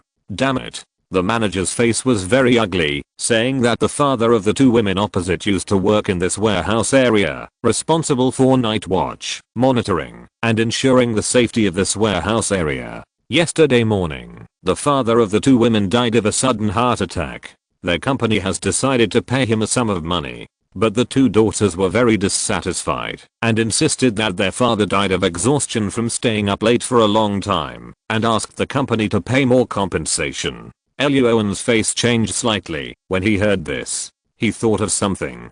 Before he could ask, Chinia suddenly came out of the warehouse with a very ugly face. "Luo An, we are late." At this time, Chinia had found the lamp in the warehouse and turned it on. The interior of the warehouse was very clear under the light. The warehouse was not big. There was a folding bed and a suit in the corner, and several bottles of unopened water and bread on the ground in the middle. The most noticeable thing was that there was a lot of tape on the whole wall on the right side of the warehouse. Luo An could see at a glance that many photos had been posted here, but now those photos have all disappeared, with only a few scattered corners and fragments stuck to the tape, swaying in the wind. Nockwick should have rested here. The photos on the wall should be the information that Nockwick investigated. Chinia, wearing gloves, picked up a bottle of mining water on the ground and said gloomily, "But they were all torn into pieces and taken away. I suspect that the person who came here before us was the guy who killed Nockwick in the park. Call the trace examination department and ask them to come here to detect fingerprints and other clues." Luo An pondered for a few seconds and moved his eyes away from the tape on the wall. After Chinia responded to the order, he immediately walked out of the warehouse. "I said, the money you want is absolutely impossible. Your company is a group of vampires. Disgusting vampires. Damn." Not far away, the manager was still arguing with the two women. Seeing Luo An, the manager who couldn't win the argument with the two women hurriedly ran towards him, ready to borrow Luo An's identity to avoid the edge. "Mr. Manager, I have something to ask you." Luo An grabbed the manager who was about to hide behind him and said with a serious face, "You said that their father died in the early morning yesterday?" The manager was stunned for a moment, nodded and replied, "Yes." "What about the exact time?" "I don't know. The cause of death was a heart attack." "Are you sure?" "That's what the company said. They said the autopsy results were like this. That's all I know." "Do you have surveillance here?" "How are the surveillance equipment and videos now?" "The surveillance equipment is working fine now, but it broke down for a few hours yesterday, and there was a period of missing surveillance footage. This kind of thing is not uncommon, and it has happened in the past." While the two were talking, the two middle-aged women stood by and stared at the manager, suppressing their tempers because of Luo An's FBI identity. The more the manager answered, the colder Luo An's face became. At the end, the manager also reacted, and his heart was scared. He swallowed his saliva and asked tentatively, "Mr. FBI, do you mean that there is something wrong with their father's death?" The two women were also attracted by the conversation between Luo An and the manager. They looked at each other with surprise on their faces. They actually just wanted to get more money. Now it seems that there might be something wrong with their father's death. Go get the surveillance. Roan did not answer the manager's question, but asked him to get the surveillance equipment and asked Chinia to follow him. Then Roan walked to the side, took out his mobile phone and called Mona. "It's me, Roan." Roan told the name of the warehouse watchman and the information, that he had 2 daughters, and said, "Mona, can you find out the real cause of death? Or do another autopsy on him?" There was a rapid sound of typing on the keyboard on the other end of the phone, and Mona took a breath of cold air soon. "Roan, the watchman was cremated within 10 hours after the death was confirmed." Chapter 546 Keys and Locks, Temporary Workers. A warehouse rental company in the northwest of Washington, D.C. Mona frowned on the other end of the phone. Luo An, who was at the warehouse, was silent for a moment, then walked to 2 middle-aged women not far away and asked about their father. "Father was cremated. How come we didn't know?" The 2 middle-aged women were stunned, looked at each other, and shook their heads. "Impossible. You must have made a mistake about this." Luo An did not argue with the 2 women opposite and asked, "Where is your father's body now?" The woman on the left answered, "It's in the morgue of Moriah Hospital." Luo An heard this and immediately picked up the phone and ordered, "Mona, Michelle, you go to Moriah Hospital now and investigate the procedures for cremation of the body and other information." "No problem." Mona nodded on the other end of the phone, patted Michelle's shoulder, closed the computer, stood up and walked out quickly. "We'll leave now." After hanging up the phone, Luo An suggested that the 2 middle-aged women go to Moriah Hospital to see if the body in the morgue was their father. But the 2 women looked at each other, took a few steps back, and began to suspect that Luo An was in cahoots with the manager, and that these words were just to distract and deceive them. Luo An rolled his eyes. He didn't have time to argue with the 2 middle-aged women. If he couldn't make sense, he would stop talking nonsense, put away his phone, and walked to the monitoring room not far away. Seeing this, the 2 women lowered their heads and discussed for a few seconds, and finally decided that one of them would go to the hospital and the other would stay here. At the same time, Luo An quickly entered the monitoring room and asked directly, "Chanel, how is it?" "The monitoring has been damaged." Chanel's face was gloomy, and she turned her eyes away from the computer and said, "I can't find the monitoring footage from yesterday morning in the computer, and there is no backup. I checked the hardware facilities here and found that the old hard drive was taken away. Now the new hard drive is working." While speaking, Chanel turned her eyes to the manager standing next to her. The manager was startled and waved his hands repeatedly and said, "I really don't know what happened. If the night watcher hadn't died, I would rarely come here." Luo An, who turned on emotional perception, was sure that the manager was telling the truth. Looking at the old monitoring equipment in front of him, he rested his chin on his hand, frowned slightly and remained silent. Chanel pushed the manager out of the room, then walked to Luo An and whispered, "Luo An, the monitoring was taken away, and the night watcher was cremated not long after his death.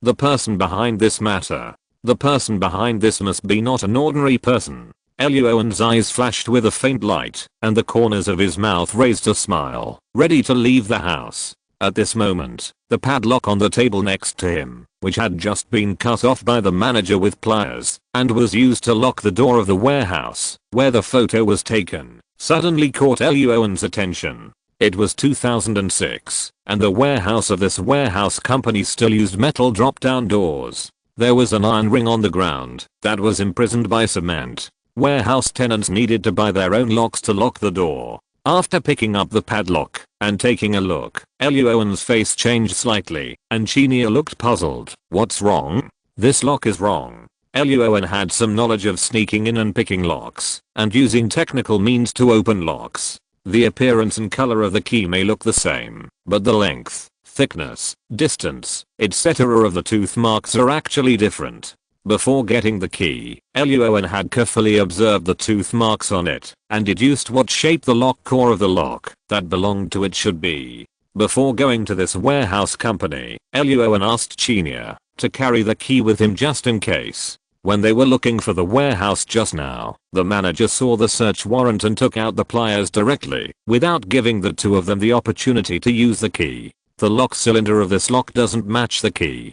Luo An picked up a thin wire, inserted it into the lock from the back, and poked it a few times, then pulled out the wire, and threw it aside, handed it to Chinia with his right hand, frowned and said, "Give me the key." Chinia took out the key from her pocket doubtfully, and handed it to Luo An.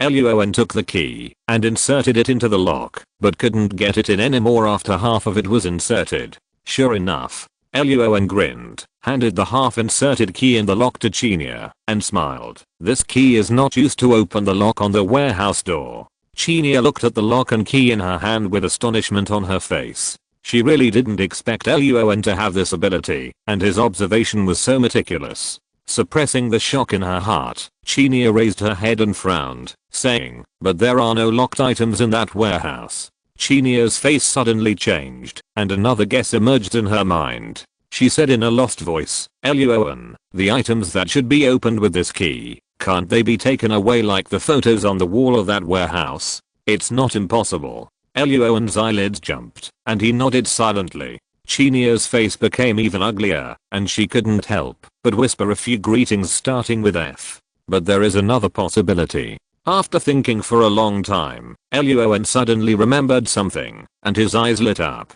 He walked out of the room quickly, and pulled the manager over, asking, "Mr. Manager, what is the name left by the tenant of warehouse number 636? Warehouse number 636 was the warehouse where the lock was clamped open and the photos inside were taken away. The manager sat down at the computer and found the information of the warehouse tenants. At the same time, he took out the information of Noquick Bragg that Ron and the others had just handed him and compared it. Bragg, the last name of the owner of this warehouse is this. What about Noquick?" Chinia realized something at this time, and her eyes lit up and asked quickly, "Is there anyone who registered to rent a warehouse under the name of Noquick? I'll look for it." The manager carefully looked through the information for a moment, pointed to the information he found and said, "There is someone with the same name, and the other party is a woman." A basin of cold water fell, and the excitement in Chinia's eyes disappeared. She looked up at Ron, who did not change his expression. After thinking for a while, he said another name. "Find another person named Kevin. Kevin Heyman." Kevin Heyman was the fake name given by the informant Noquick Bragg to disguise himself when the two of them were interrogating the guy who found women, but did not pay in the Metropolitan Police Department. Kevin Heyman. The manager repeated the name in a low voice, slowly tapped the keyboard, and entered the letters one by one into the system page. A few seconds passed, the computer page flashed, the manager's eyes lit up, and he nodded. There is a record of Kevin Heyman in the system. He has rented a warehouse for more than 10 years in another warehouse area in northeastern Washington. Good. Chinia raised her eyebrows and clapped her hands. Luo An laughed and asked, "What's the warehouse number?" 193. 20 minutes later, the agents of the trace examination department arrived at this warehouse area and began to process the traces inside the warehouse number 636. Luo An and Chinia exchanged a few words with them and drove to the location of warehouse number 193 in northeastern Washington. The distance between the two warehouse areas was not far. As Chinia was driving forward, Ron's cell phone suddenly rang. "It's me, Mona." Mona's tone on the other end of the phone was a little unhappy. A woman's loud scolding echoed in the background. She whispered, "Ron, Michelle and I are now in Mariah Hospital. The night watchman has indeed been cremated. His position in the morgue was originally occupied by a patient who had died a long time ago and had no relatives. The explanation given by the hospital was that a temporary worker made a mistake. He misread the numbers of the patient and the night watchman in the morgue." Temporary worker. Hearing this word, Ron's eyes flashed with mockery, and he asked, "Where is the temporary worker now?" "He has been fired by the hospital." "Do you want to investigate his information?" "Just a simple investigation will do, and then spend more time and attention on the people in the hospital who are responsible for these things." "Okay." After hanging up the phone, Chinia, who was driving, was about to ask questions, but before she could speak, Ron's cell phone rang again. If you're listening to this novel on a channel other than Fanfic World, it means they downloaded and uploaded it without effort. We cordially invite you to visit our channel, Mundo Fanfic Novelos. There you'll find the original version of this story and you can explore many other novels of various genres. We're waiting for you to immerse yourself in a world of incredible novels. Chapter 547. Clues from all sides. Cases investigated by the deceased before his death. In the fast-moving car, Roan gave Chinia a look and pressed the answer button. "Roan, it's me, Lassie." A familiar female voice sounded on the phone, and Lassie said, "Winslow and I found some interesting clues in that car rental company. For example, the name of Noquick Bragg. In a car in the distance." Lassie took a look at the paper in her hand and said, "When Noquick Bragg rented a car, the name he used was Luther Hillfield, and his identity was a wealthy man from Hawaii." "And wait a minute, Lassie." Looking at the warehouse area not far away, Roan interrupted Lassie's words and said, "You and Winslow take the clues back to the investigation team first, and we will discuss it together when we go back." "Okay." Lassie on the other end of the phone immediately nodded and agreed.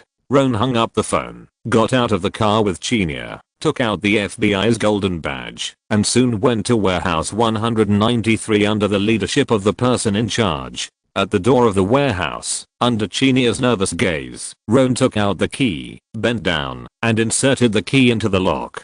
Click. With a slight turn, a crisp unlocking sound rang out. Roan laughed, and Chinia immediately stretched out her hand and gave Roan a thumbs up. Her eyebrows raised, and her eyes lit up. Crash. Roan stood up, and the metal shutter door was pulled up by him. A complex smell of air that had not circulated for a long time came out along with dust. Stepping back, Roan and Chinia waved their hands to blow away the dust, waited for a moment, turned on the flashlight, and walked into the warehouse. This warehouse is very large, and the first thing that caught their eyes was actually a parked orange taxi. X2 After finding the switch to turn on the light, Roan and Chinia quickly turned their eyes away from the taxi and began to carefully search the warehouse. There were many and diverse items in the warehouse, including clothes, pants, papers, folding beds, whiteboards, food, etc. Roan and Chinia soon realized that this was most likely the place where Noquick Bragg lived when he was an informant and searched for clues every time he left home. "Roan, I found a notebook." Chinia soon found a hidden notebook behind a desk. She turned to look for Roan and found that Roan was sitting in a taxi looking through something. Some photos and documents. Feeling Chinia coming, Roan smiled and raised his head and handed her the things in his hand. "The case that Noquick is investigating this time is really interesting." 2:30 p.m. The office area of the 13th investigation team. Roan walked out of the team leader's office, and Michelle was distributing coffee, cakes and other food to the detectives one by one. After a short break, everyone finished their food. Luo An picked up a napkin to wipe his hands and first looked at Mona and Michelle and asked, "Mona, how is your investigation going?" The results of the investigation cannot be said to be perfect, but almost useless. Mona sighed helplessly, opened her laptop, and said, "The surveillance in the hospital is broken. The patient who was supposed to be cremated was replaced by a night watchman. He was sent directly to the cremation site without being checked or cleaned. There are many problems in the whole process, such as some people did not check the list, did not confirm their identities, etc. But the patient had no family or friends, and did not pay for the cremation. His cremation was a charity, so many people were too lazy to check it, and the prescribed procedures were just for show. So this matter cannot be investigated further. There are problems with everyone in the whole process." Luo An nodded and took over Mona's words. "In a word, all the mistakes come from that temporary worker, right?" "Yes, that's what the hospital means." Mona's eyes flashed with mockery and then said, "Michelle and I also investigated the temporary worker who was fired. He was very angry and said that he definitely did not remember the number wrong at the time and that the bodies were pushed according to the numbers. He did not do anything wrong." Lassie swallowed the coffee in her mouth, sneered, and said, "It is very likely that someone swapped the numbers of the two bodies without the temporary worker's knowledge. The temporary worker is just a scapegoat who knows nothing." Michelle nodded, and Mona spread her hands. They thought the same thing. Luo An picked up a whiteboard marker and wrote hospital and temporary worker on the whiteboard, then looked at Lassie. "Lassie, Winslow, what clues did you find?" "First of all, the name. When Noquick rented the sports car, he used the fake name of Lutherfield. Lassie continued to eat without saying anything. Seeing this, Winslow picked up the folder on the table and introduced. We checked Lutherfield and found that he is a real person in the world, and his age is not much different from Knockwick. Wow. Chinia was a little surprised. Knockwick is so bold. Isn't he afraid of his identity being exposed? I'm afraid Knockwick is not worried about this. Winslow took out the information he found and handed it to everyone, explaining, although Lutherfield is a rich man, most of his assets are inherited from the previous generation. He prefers traveling and adventure, and the company has been handed over to professional managers. Not many people have actually met him. 6. Luo An took the paper and looked at it, then asked, anything else? Of course. Winslow nodded and continued, based on the name of Lutherfield, Lassie and I found the hotel where he lived. During the hotel investigation, we learned that Knockwick had contacted a testing agency and spent money to have the other party test something.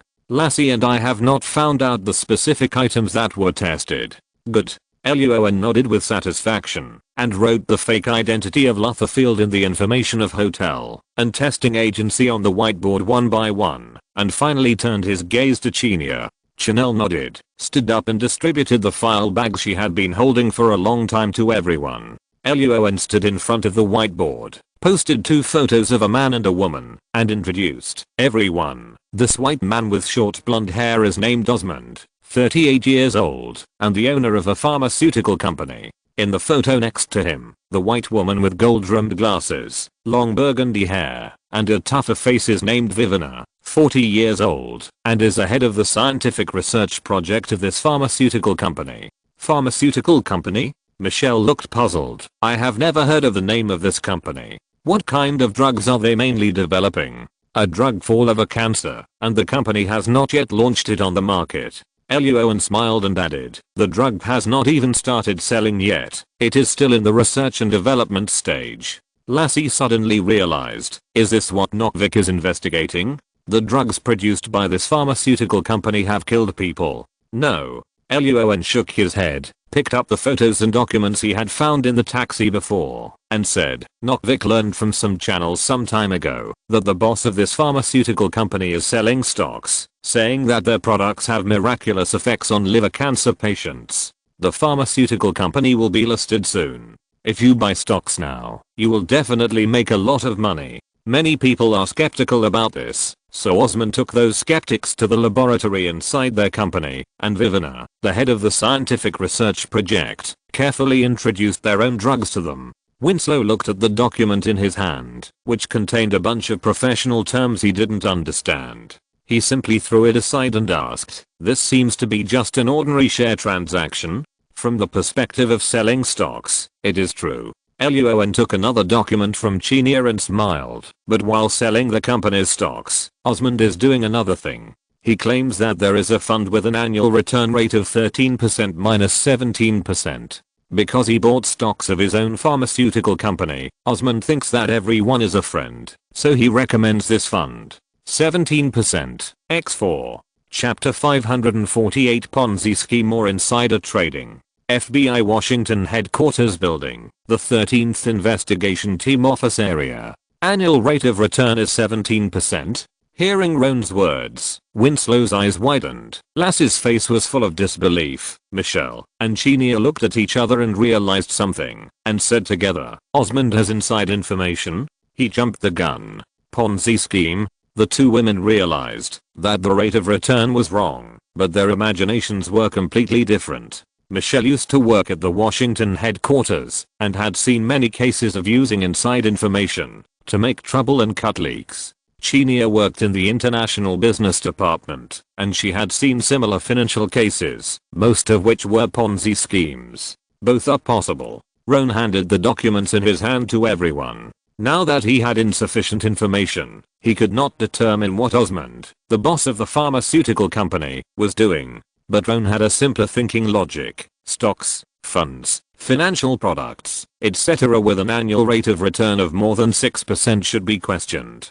Because most banks offer an annual rate of return of only between 3% and 6%, banks are the most profitable guys in the world. All the agents present knew what a Ponzi scheme was. Several of them looked at the documents in their hands. Lassie and Chenia stood together. I think the fund that Osmond mentioned is a Ponzi scheme. Winslow shook his head. He chose to believe Michelle's judgment. I think Osmond is using internal information to get ahead and cut the leaks of the lower class people. We can all recognize the fraudulent means of the Ponzi scheme. How can those rich people not see it? No, Winslow, you are wrong about one thing. Mona threw the folder aside, raised her head, sneered, and said, the Ponzi scheme is actually a story of 3 people making a tiger. You believe that it can make money, I believe that it can make money, and we deceive the next person that it can make money, and finally it can really make money. This thing itself is an exploitative system, which exploits and sucks blood from the latecomers to enrich the firstcomers.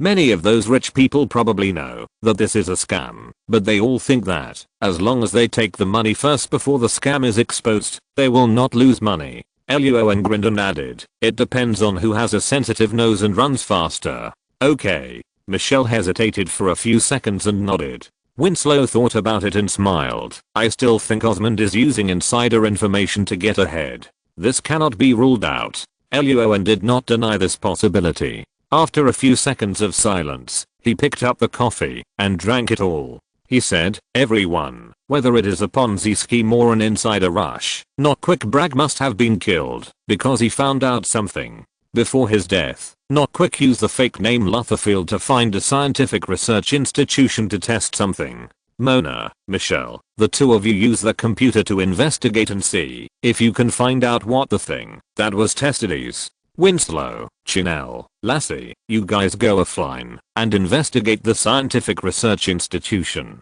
Try to find a copy of the surveillance video, entry and exit records, experimental records, etc. Okay, no problem. The 5 agents nodded in unison. Michelle and Mona returned to their seats and started operating the computer. The other 3 simply sorted out their equipment and immediately set off to leave the office area of investigation team number 13. As the team leader, Luo An pondered for a while, sorted out the folders briefly, and took them to Verine's office. After Verines was transferred to the FBI Washington headquarters, her position was the working assistant of Secretary Stacy. As a working assistant, Verine's office in this building was more than doubled compared to her office when she was the team leader in the New York branch. Luo An knocked on the door and entered the office. Good afternoon, sir. Good afternoon. Seeing Luo An, Verines didn't waste any words, waved her hand to signal him to take the chair and sit down, and then said, what's the matter? Regarding the case at hand, I'll let people to find some clues. Luo An handed the folder to Verines and briefly described Osmond, the boss of the pharmaceutical company, Viviana, the head of scientific research, and the fund. Osmond and Viviana's identities are not ordinary. For such rich people, the investigation team's previous investigation methods are not suitable because the other party will 100% not say a word and ask for a lawyer. In addition, this case involves a lot of people and money. Luo An thinks that he is just a small investigation team leader. His position and status are not suitable for uncovering such a big case. So it's time to ask for help from someone big. Verines looked a little strange looking at the information in her hand.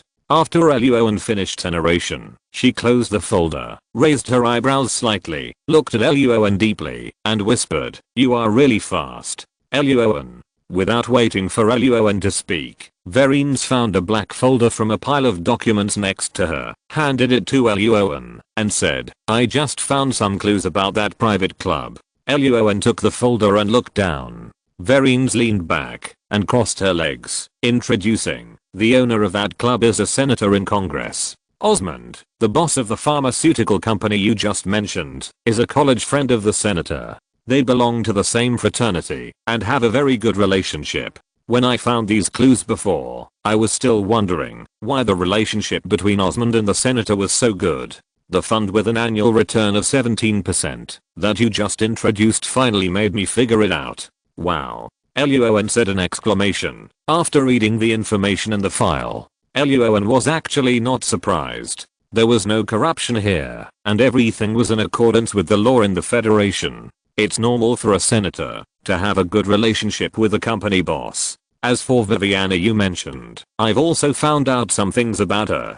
A strange color flashed in Verine's eyes, and her voice changed slightly. She, Osmond, and the senator often go to certain places to party together. Seeing that Verine's expression was a little strange, Luo An thought of something and asked tentatively, "Sir, what party are you talking about?" "It's the kind you think of." The atmosphere in the office suddenly became quiet, and Luo An was a little surprised this time. After a few seconds of silence, Luo An coughed lightly, to change the subject, and asked, "Sir, how do we deal with this case next?" "Senator, company boss, Ponzi scheme, insider trading, private club. Each of these words represents trouble." Verines glanced at the watch on her wrist, stood up and began to pack up the documents, saying, "Mr. Clement will be back soon." After Verines found the clues about the club, she originally planned to contact Mr. Clement first, then call Roan with the clues, and go to Mr. Clement's office with Roan to discuss the case. But Verines never expected that Roan would investigate the case so quickly, and found out about Osmond almost at the same time as she did, and also found clues about funds that she had not found. Thinking of this, Verines, who had finished packing the documents, looked at Roan calmly, with a flash of admiration in her eyes, and said softly, "Roan, come with me to Mr. Clement's office." "Okay." Roan stood up and followed, and arrived at Mr. Clement's office after a short walk. Verines was about to reach out and knock on the door, but the secretary outside the office pushed open the door first, then smiled at the two of them, and made a "please come in" gesture. Verines looked at Luo An with a strange look in her eyes, and said softly, "This is the first time I enter this office without knocking." Luo An was a little surprised, but didn't say anything.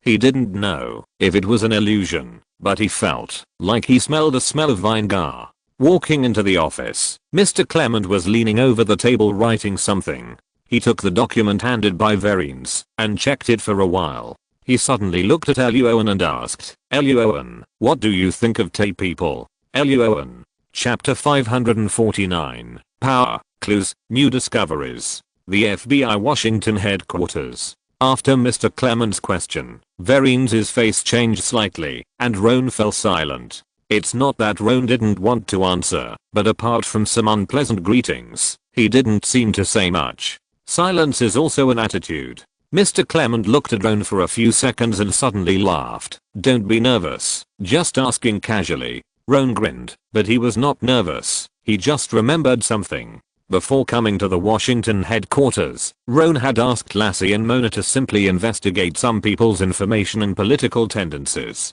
Mr. Clement, Verines, Trick Kennedy, etc., from the perspective of race, are all Anglo-Saxons, also known as Anglo-Saxons. The 5 agents in the 13th investigation team, Mona, Lassie, Chenia, Winslow, and Michelle, their grandfathers or great-grandfathers are all native Europeans. They are descendants of European immigrants, and they are not Jews. Roan Greenwood's parents are also not Jews. They all immigrated to the Federation from Europe with the previous generations. The only Jew Roan knew was Antoine, the director of the Office of Professional Responsibility. Antoine's secretary, Uriah, was not Jewish, but married a Jewish woman. Thinking of this, Roan suddenly realized something. If I remember correctly, the information he and Verines had just investigated showed that the senator was Answer, but Osmond and Viviana, both of their parents were Jewish. The most important thing about working in the federal government is to choose a camp.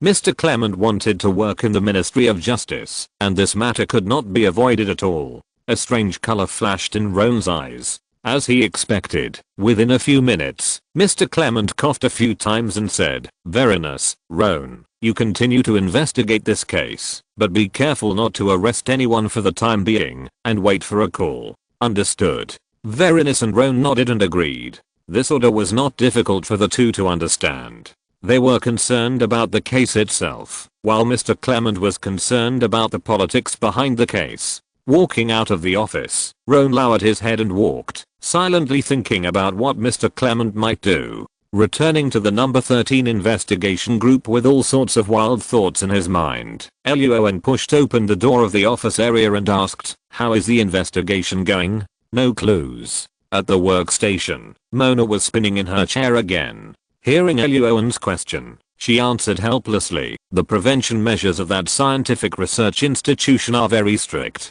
I can't find any information at all. What? Luo An, who was very clear about Mona's computer skills, was a little surprised. You can't enter that scientific research institution? What's the background of that scientific research institution? It's not that big. It was jointly funded by a university and a company. Michelle handed Luo An a cup of coffee and explained with a smile. However, that scientific research institution does not get much funding every year, which leads to older equipment. The computers used are mostly used as information storage devices. There is no internet connection, and Mona can't hack into it. Luo An. Mona spread her hands. No matter how capable she was, she could not hack into a computer that was not connected to the internet. Okay. Luo An rubbed his temples and said helplessly, then let's wait for the results of Winslow's investigation. After saying that, Luo An turned around and returned to the team leader's office. There were a lot of expenses in the investigation of this case, and he needed to simply process and calculate them.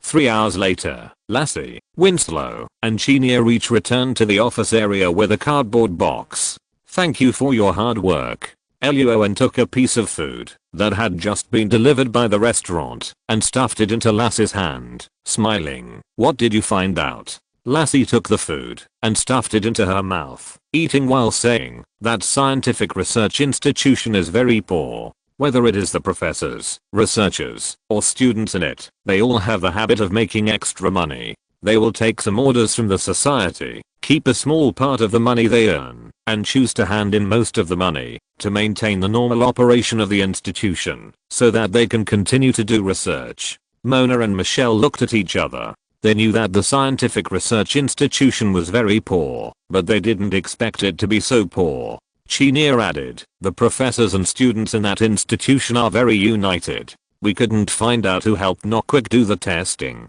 However, because of our FBI identity, 2 professors finally handed us the report on Knockwick's testing items and the surveillance video outside their research institute. Well done. Roan took the surveillance and handed it to Mona. Winslow searched in the cardboard box for a while, handed a piece of paper to Roan, and said, this is the report, but I don't understand it. Roan took the paper and looked at it for a few seconds, his expression unchanged, and handed it to Michelle next to him. Lassie smiled at this, and Roan picked up a snack and tapped her head lightly. Winslow and Chinia next to them lowered their heads to eat, selectively ignoring the actions of Roan and Lassie. This is a drug test report. Michelle, who had the most knowledge and knowledge reserves, took the paper and looked at it carefully for a moment, then said, within the designed range, the ratio of the measured response value to the concentration of the substance being measured in the sample is too low.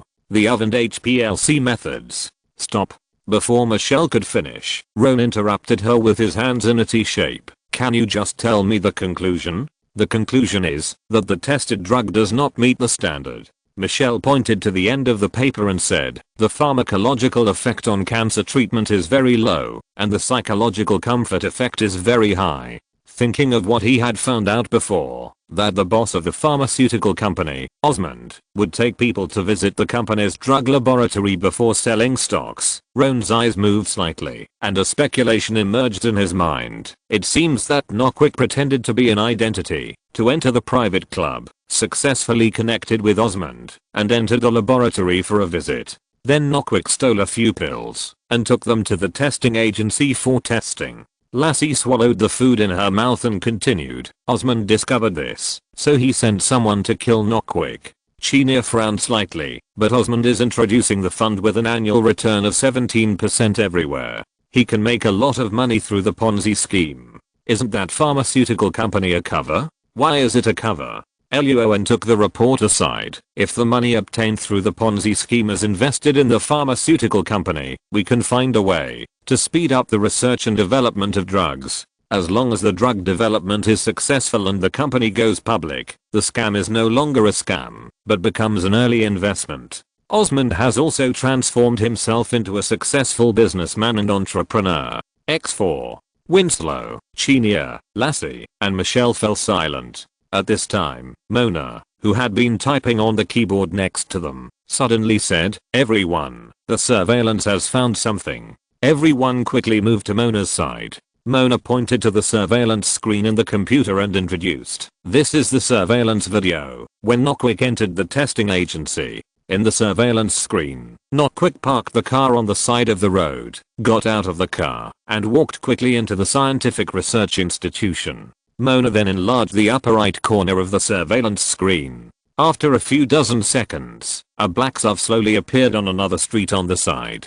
Without waiting for anyone to ask, Mona immediately pulled up the second surveillance video. This was a corner of a road outside a street in the park where the crime occurred half an hour before Knockwick's death. At this time, a black SUV was also parked here. Mona took screenshots of the two black SUVs and put them together, saying, "This is the same car." Luo An narrowed his eyes and asked, "Who is the owner of the car? Can you find out?" "The car is registered in the name of a security company." Mona tapped the keyboard a few times and quickly pulled up the information of the security company. "www security company. The boss of the company is." "Wait a minute." Mona stopped halfway through her words with her eyes wide open. "The information is blocked." Chapter 550. You can't do it. You don't have the power. Go to your superiors. Office area of the 13th Investigation Team. The information of the security company has been blocked. As soon as Mona finished speaking, Lassie, Winslow, and Michelle suddenly widened their eyes in surprise. Chenia was also very surprised and asked hurriedly, "Which department blocked it?" Mona quickly tapped the keyboard a few times, and a red warning message appeared on her laptop. "It's USSS. Secret Service." Roan's expression remained unchanged and asked, "What's the reason?" Mona spread her hands and her face looked very bad. "It involves confidential information, and there is no specific reason." Winslow and others looked at each other in doubt. Chenia looked at Roan and made her own suggestion. "Should we call the Secret Service agent Lee Joe Moore?" "You can try, but he is just an ordinary agent, not even a captain, with limited authority, and I'm afraid he doesn't have that much ability." Roan did not reject Chenia's suggestion. While asking Lassie and Chenia to call a Lee Joe Moore together, he simply sorted out the information and went to Verine's office again with his laptop. "The information is locked." In the office, Verine frowned after receiving the computer from Roan. Without hesitation, she immediately looked up the relevant phone number and called the Secret Service. The call was quickly connected. Roan watched this scene, picked up the coffee pot, and filled it with coffee for himself and Verines. Verines took the cup and said, "Hello, I'm Verines, a work assistant in the Crime, Network, Response, and Service Department of the FBI Washington headquarters." "Hello." A slightly hoarse middle-aged male voice sounded on the other end of the phone. "What's the matter?" "We are currently investigating a case here." Verines briefly described the outline of the case at hand, and finally expressed the hope that the Secret Service could open the information of the security company to the FBI. After Verines finished speaking, there was silence on the other end of the line for a few seconds, and the voice replied without any fluctuation, "Sorry, I can't help you." Verine's face turned cold. "Why?" "The security company is involved in the security information of some government officials. The work of the Federal Secret Service is mainly responsible for protecting the President and Vice President of the Federation, their spouses and families, foreign heads of state visiting the Federation and their spouses, important figures, government officials, etc." The man on the other end of the phone had no problem with his words, but his attitude was very perfunctory. His answer to Verine's questions was simple. "I can't do it. I don't have the power. You go to your superiors." Click. He hung up the landline phone fiercely, and Verine's chest rose and fell in anger, and her face was very ugly. Taking a few deep breaths, Verine slowly suppressed her negative emotions. She looked at Roan, who was sitting opposite her, and said in a deep voice, "An hour ago, Mr. Clement went to the Capitol." Verines was very angry, but the Secret Service was full of official words, and there was no loophole to be found. She couldn't force the other party to cooperate, so she could only wait to turn back to Mr. Clement for help. Verines didn't really want to ask Mr. Clement for help. On the one hand, she was a proud woman, and hoped to handle the problems encountered in the work process by herself. On the other hand, Verines was a little afraid of being looked down upon by Roan. She was transferred to the FBI headquarters because of Roan, but now she had to ask Mr. Clement for help when she encountered a problem. It seemed that she, as a superior, was a little dispensable. As for asking Stacy, the director of the Crime Network Response and Service Department, for help, Vereen threw the idea into the trash can after a little thought. There are 13 investigation teams under the Crime Network Response and Service Department of the FBI Washington headquarters, and each team leader has the support of different forces. Behind Minister Stacy, there was originally a former deputy director who supported him. Due to some things, the former deputy director voluntarily retired. Minister Stacy used some means to keep his position, but the price was to start his semi-retirement life. In addition to the financial power in his hands, Minister Stacy handed over most of the other work to several assistants such as Verinus. The focus now is to help Luo An solve the problem, and other things can be put aside for the time being. Verinus suppressed the messy thoughts in her mind, looked at Luo An and said, Luo An, you go back to the 13th investigation team first. I will help you deal with this matter tomorrow. Luo An's eyes moved slightly, put down the coffee cup, and asked with a smile, Sir, I heard that you have a good relationship with the eyes. Luo An actually doesn't like to always ask Mr. Clement for help, not to mention that this matter has not reached a dead end yet. If the Secret Service does not cooperate, Luo An also has a way to get the information of the security company, such as asking Mona to forcibly invade or asking the eyes for help. But the former was unnecessary. It was not convenient to ask other departments for help directly. After all, he had to save face for his superiors, so Luo An reminded Vereen's eyes. Vereen's was stunned for a moment and did not react. After thinking carefully for a few seconds, she remembered that Luo An was talking about Elma, the supervisor of ICI, Internal Revenue Service Criminal Investigation Division. Vereen's and Elma had cooperated in the past and had a good relationship, but they did not contact each other often, so she did not think of each other for a while. After Luo An's reminder, Vereen suddenly remembered this matter. Her eyes lit up, and she picked up the landline to call Elma. Hello, this is the eyes. I'm Elma. Hello, Supervisor Elma, this is Vereen's. The two exchanged a few simple pleasantries, and Vereen's introduced the topic. Supervisor Elma was a little hesitant at first, but when he heard that the case organizer was Luo An, he immediately agreed. No problem. Leave this to me. Thank you, Supervisor Elma. After hanging up the phone, Vereen's looked at Luo An with shining eyes. Vereen's knew about Elma's experience of being promoted from a team leader to a supervisor, and also knew about the relationship between Luo An and Elma's supervisor. She also knew that Luo An's words just now were a stepping stone for her. Suppressing her slightly heavy breathing and calming her emotions, Vereen's tone was very gentle. Supervisor Elma has agreed. Luo An, you can go to him later. Okay. Luo An smiled and nodded in agreement, raised his head to drink the coffee in the cup, and got up and left the office after a few simple greetings. Looking at Luo An's back, Vereen's bright eyes moved and her eyebrows raised. After pondering for a few seconds, she opened the drawer and took out a small notebook and wrote silently. 1. The coffee beans are good. Luo An seems to like them very much and will buy more later too. Some people in the Secret Service are making trouble and refusing to cooperate. I will remember this. The Federal Internal Revenue Service building at the intersection of 12th Street and Pennsylvania Avenue in the Northwest District of Washington, D.C. looks square and very serious overall, not far from the FBI Washington headquarters. Led by the ICE agent, Luo An walked into the ICI, Internal Revenue Service Criminal Investigation Division, area and met Supervisor Elma in an office. Haha, Team Leader Roan. As soon as he walked into the office, Supervisor Elma gave Roan a big hug, patted Roan on the back, and said with a smile, I really didn't expect that you would be transferred to work in Washington DC so soon.